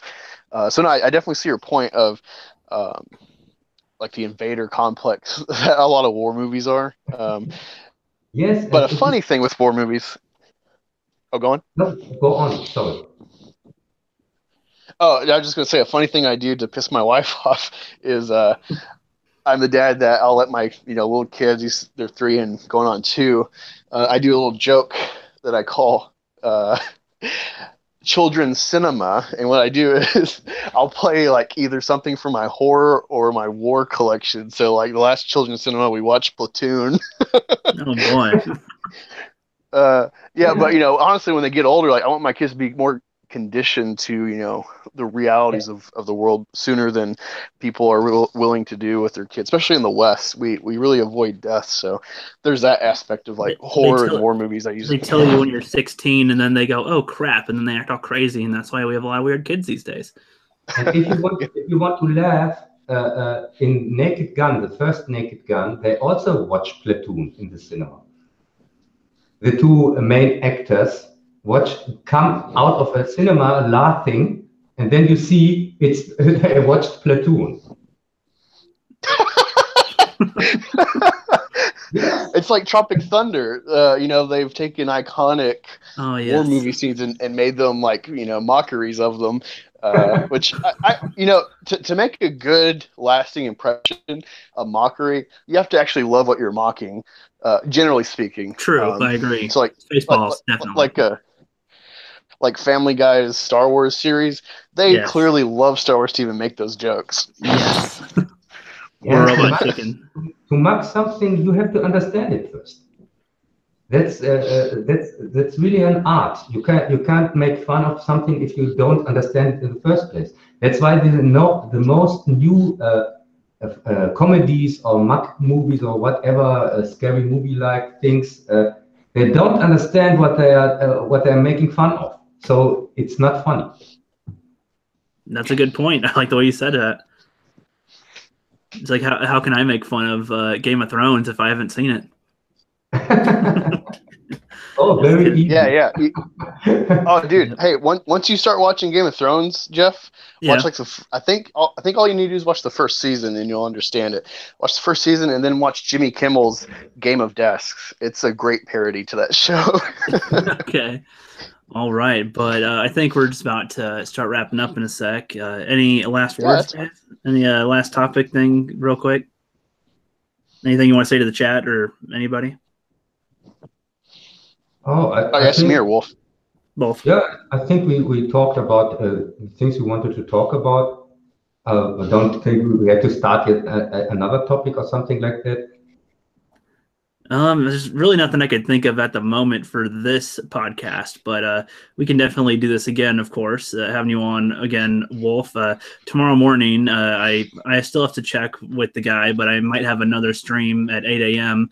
With Alex Lathis, who does these awesome sword type videos. I actually haven't watched all of it the way through, but just watching 10 minutes in, and he gives a bunch of information on these old movies that I never even knew about, and it's pretty entertaining. So hopefully it will be on tomorrow as well. But yeah, I think that's What it was the for name today. again? Alex Lathis. I think it's Leithes. Yeah, that's another good YouTube channel to check out. And we'll be hopefully streaming tomorrow morning. Like I said, I have to double check with him. I have no idea what our time zone difference is. He seems like he's either in the UK or somewhere British, I want to say, but I don't know. But yeah, so that's going on tomorrow, and then we'll have our Cinema Squad podcast this weekend on Sunday, around noon-ish Western time and 3-ish Eastern time. That's still good with you, Angus? Yeah, I got the stream set up on the channel. Okay, perfect. And then next Wednesday, I might also have another podcast with another YouTuber that doesn't have any content yet, but she's an up and comer. Princess Eureka is her YouTube channel name, and she wants to do like comics and voice acting and stuff. So hopefully that should go well. I've already talked with her, and the time zone, she's in my time zone, so this works out very well, and it's not confusing. It's nighttime in Germany, where Lone Wolf Cub is right now. And yeah, I should hopefully be having a lot more live streams, and I love having more than one person on. So having like 3 people total, I think, is a perfect number for good conversations. Yeah, this was really a fun talk. I have to say, it is my first live stream, and I enjoyed it. Yeah, and I'm glad to have you on, man. And I'm hoping that you get some more subscribers with this. I hope so. And our buddy Jez down here is asking a quick question, though, before we go. He says, what do you think, or what about the DC animated universe? We could talk about that. And he's thanking us and everybody for having a great stream. And we thank you for listening in the whole time, Jez Oldfield. That is awesome. And I see you, Joe, and I don't know if Mr. Pete's still listening or everybody else, Mr. or Mar Motorbike and Black Angus's mom and the noise tracker, everybody. What, you pulled your mom in this? Yeah, you know. I'm like, hey, we're talking about Venom. Check it out. She's weird. She loved Deadpool. Like, she's just a person I didn't expect to like Deadpool with, especially the sex montage. But she watched it on my Voodoo and loved it. And then she went to go see Venom a week after I did, and she came out like, "Oh, I loved it. It's so funny." And I'm like, "All right, something I can talk to her about." Oh, really? Okay. Now, if somebody from family is involved, it's something personal. You can put it on the trailer. Now it's personal. Oh yes. No, I really enjoyed this this talk with Lone Wolf. I'm definitely gonna go through your content today. I think I already subbed. If not, I will. And I appreciate your sub, helping each other grow. Yeah, that's good. And I have to watch The Expanse before Sunday to talk about for our podcast. Anything else you want to say, Lone Wolf, before we close out? I'm just going to end it within like 2 minutes. We always end like 15, 20 minutes to end. Yeah, it's like the never-ending story. Exactly.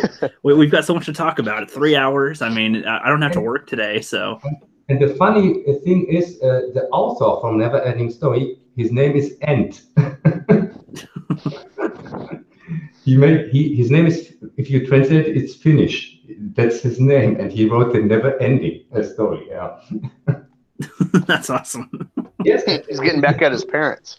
There's a brilliant gag in during The Simpsons with Lionel Hutz. He said, "Oh, that's the worst case of false advertisement, like my case against the Never-Ending Story," which ends. That's the one thing I have not watched either. The Never Ending Story. I don't think I want to. I tried to. It was it's too dated to get into. Like when you understand some film criticism and like what makes you like or hate a movie in a more deep way, uh, not being grown up with it, I can't get into it. Yeah, like I don't think I could really get into Casablanca, even though everybody says it's one of the best films ever. But Oh wow, no, no, that I and say I don't know if I can. Just based on the looks of it, I don't know if I'll really be The interested. But I Never don't Ending know. Story, I would highly recommend the book because the book is an art form in itself. It's based on a book. The Never Ending Story is a very Oh, famous oh, okay. book from a German author.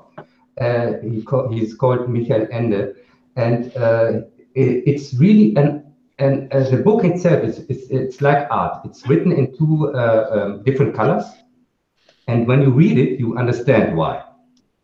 And the movies don't translate the book uh, like they should, because the first movie is just the first half of the book, and the second movie isn't the second half of the book. It's something else. I don't know what it is.